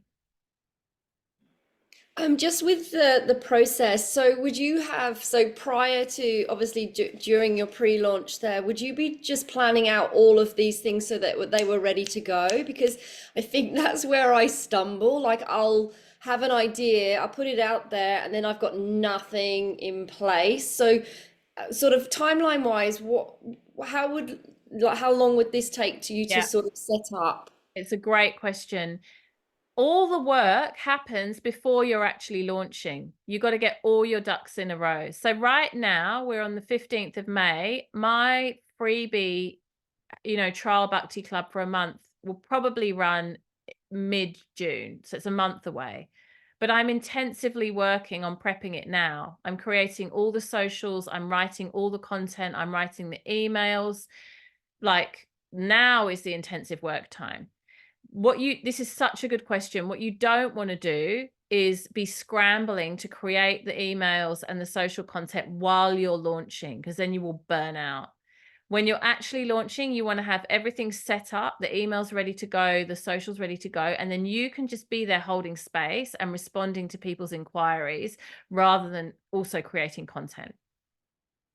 The only exception to that is if you're doing a live thing where you're creating content each day, like for example, when we did Online Success, we do a video and then we've got to create the notes and send the emails out, and they've got to be reflective of the content that we've done. So that's a little bit more labor intensive, because you can't write those in advance.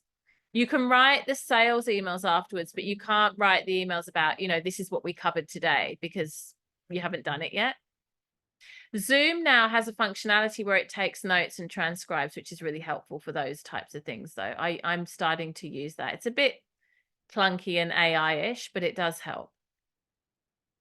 But yeah, you've got to have it all set up. Like, it's all the work happens beforehand, or at least 85 to 90% of the work.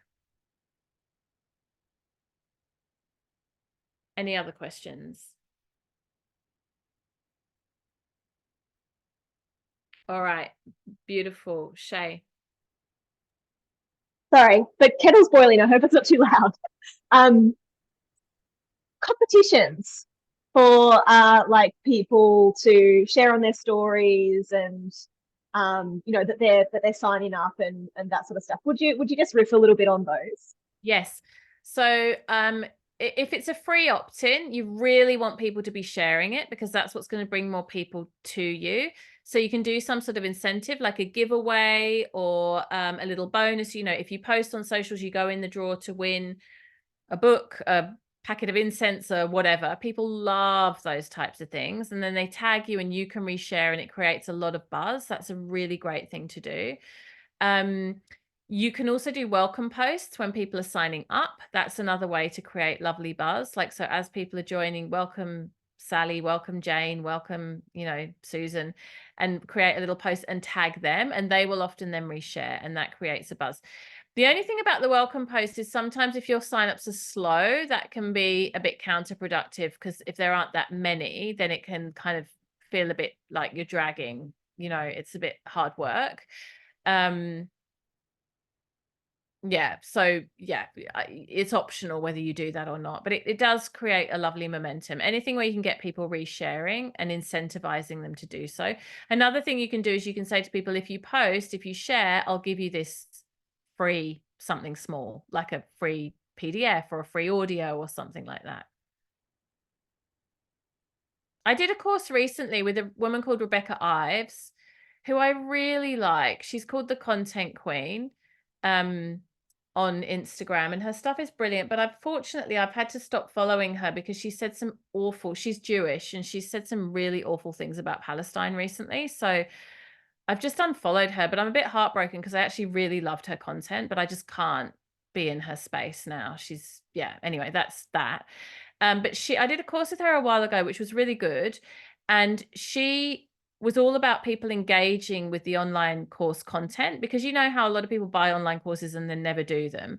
And she incentivized us to actually do the course by getting us to post on socials and then rewarding us when we did. And you'd get like little extra bonus items every time you basically did the homework and posted about it. So that was a really beautiful way she was kind of win-winning. She was getting us to engage with the content and she was getting promotion on social media. I thought that was really smart.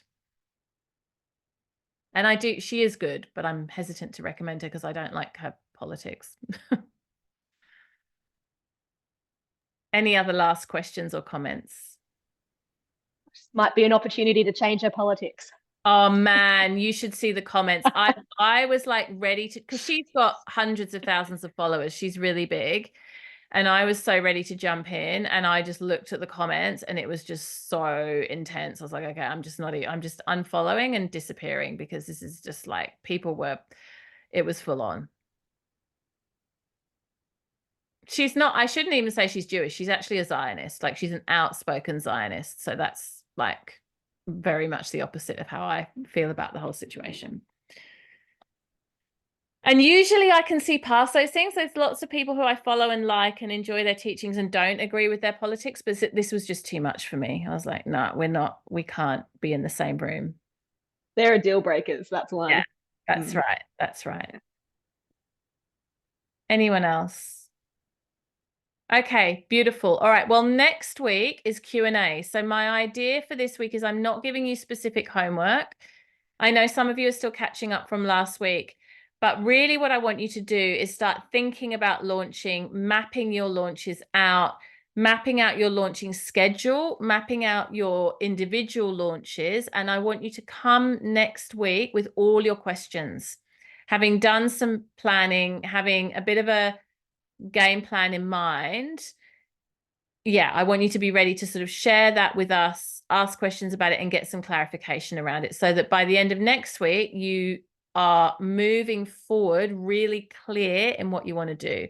And if that's your last call with me, and you're kind of ending your time in the container, you'll still have the WhatsApp group access until the end of June. And many of you still got a one-on-one call left, but that will be kind of where I leave you to kind of go out and be ready to emerge into launching. And for those of you who want continued support, it will be the membership program for Bhakti Business, where we'll get to keep going with that process. All right, my loves, have a beautiful day. Thank you for bearing with a long session. And I will be in touch with feedback about your welcome sequences. For those of you who I haven't done that, that's coming very soon. Take care, everyone. Bye.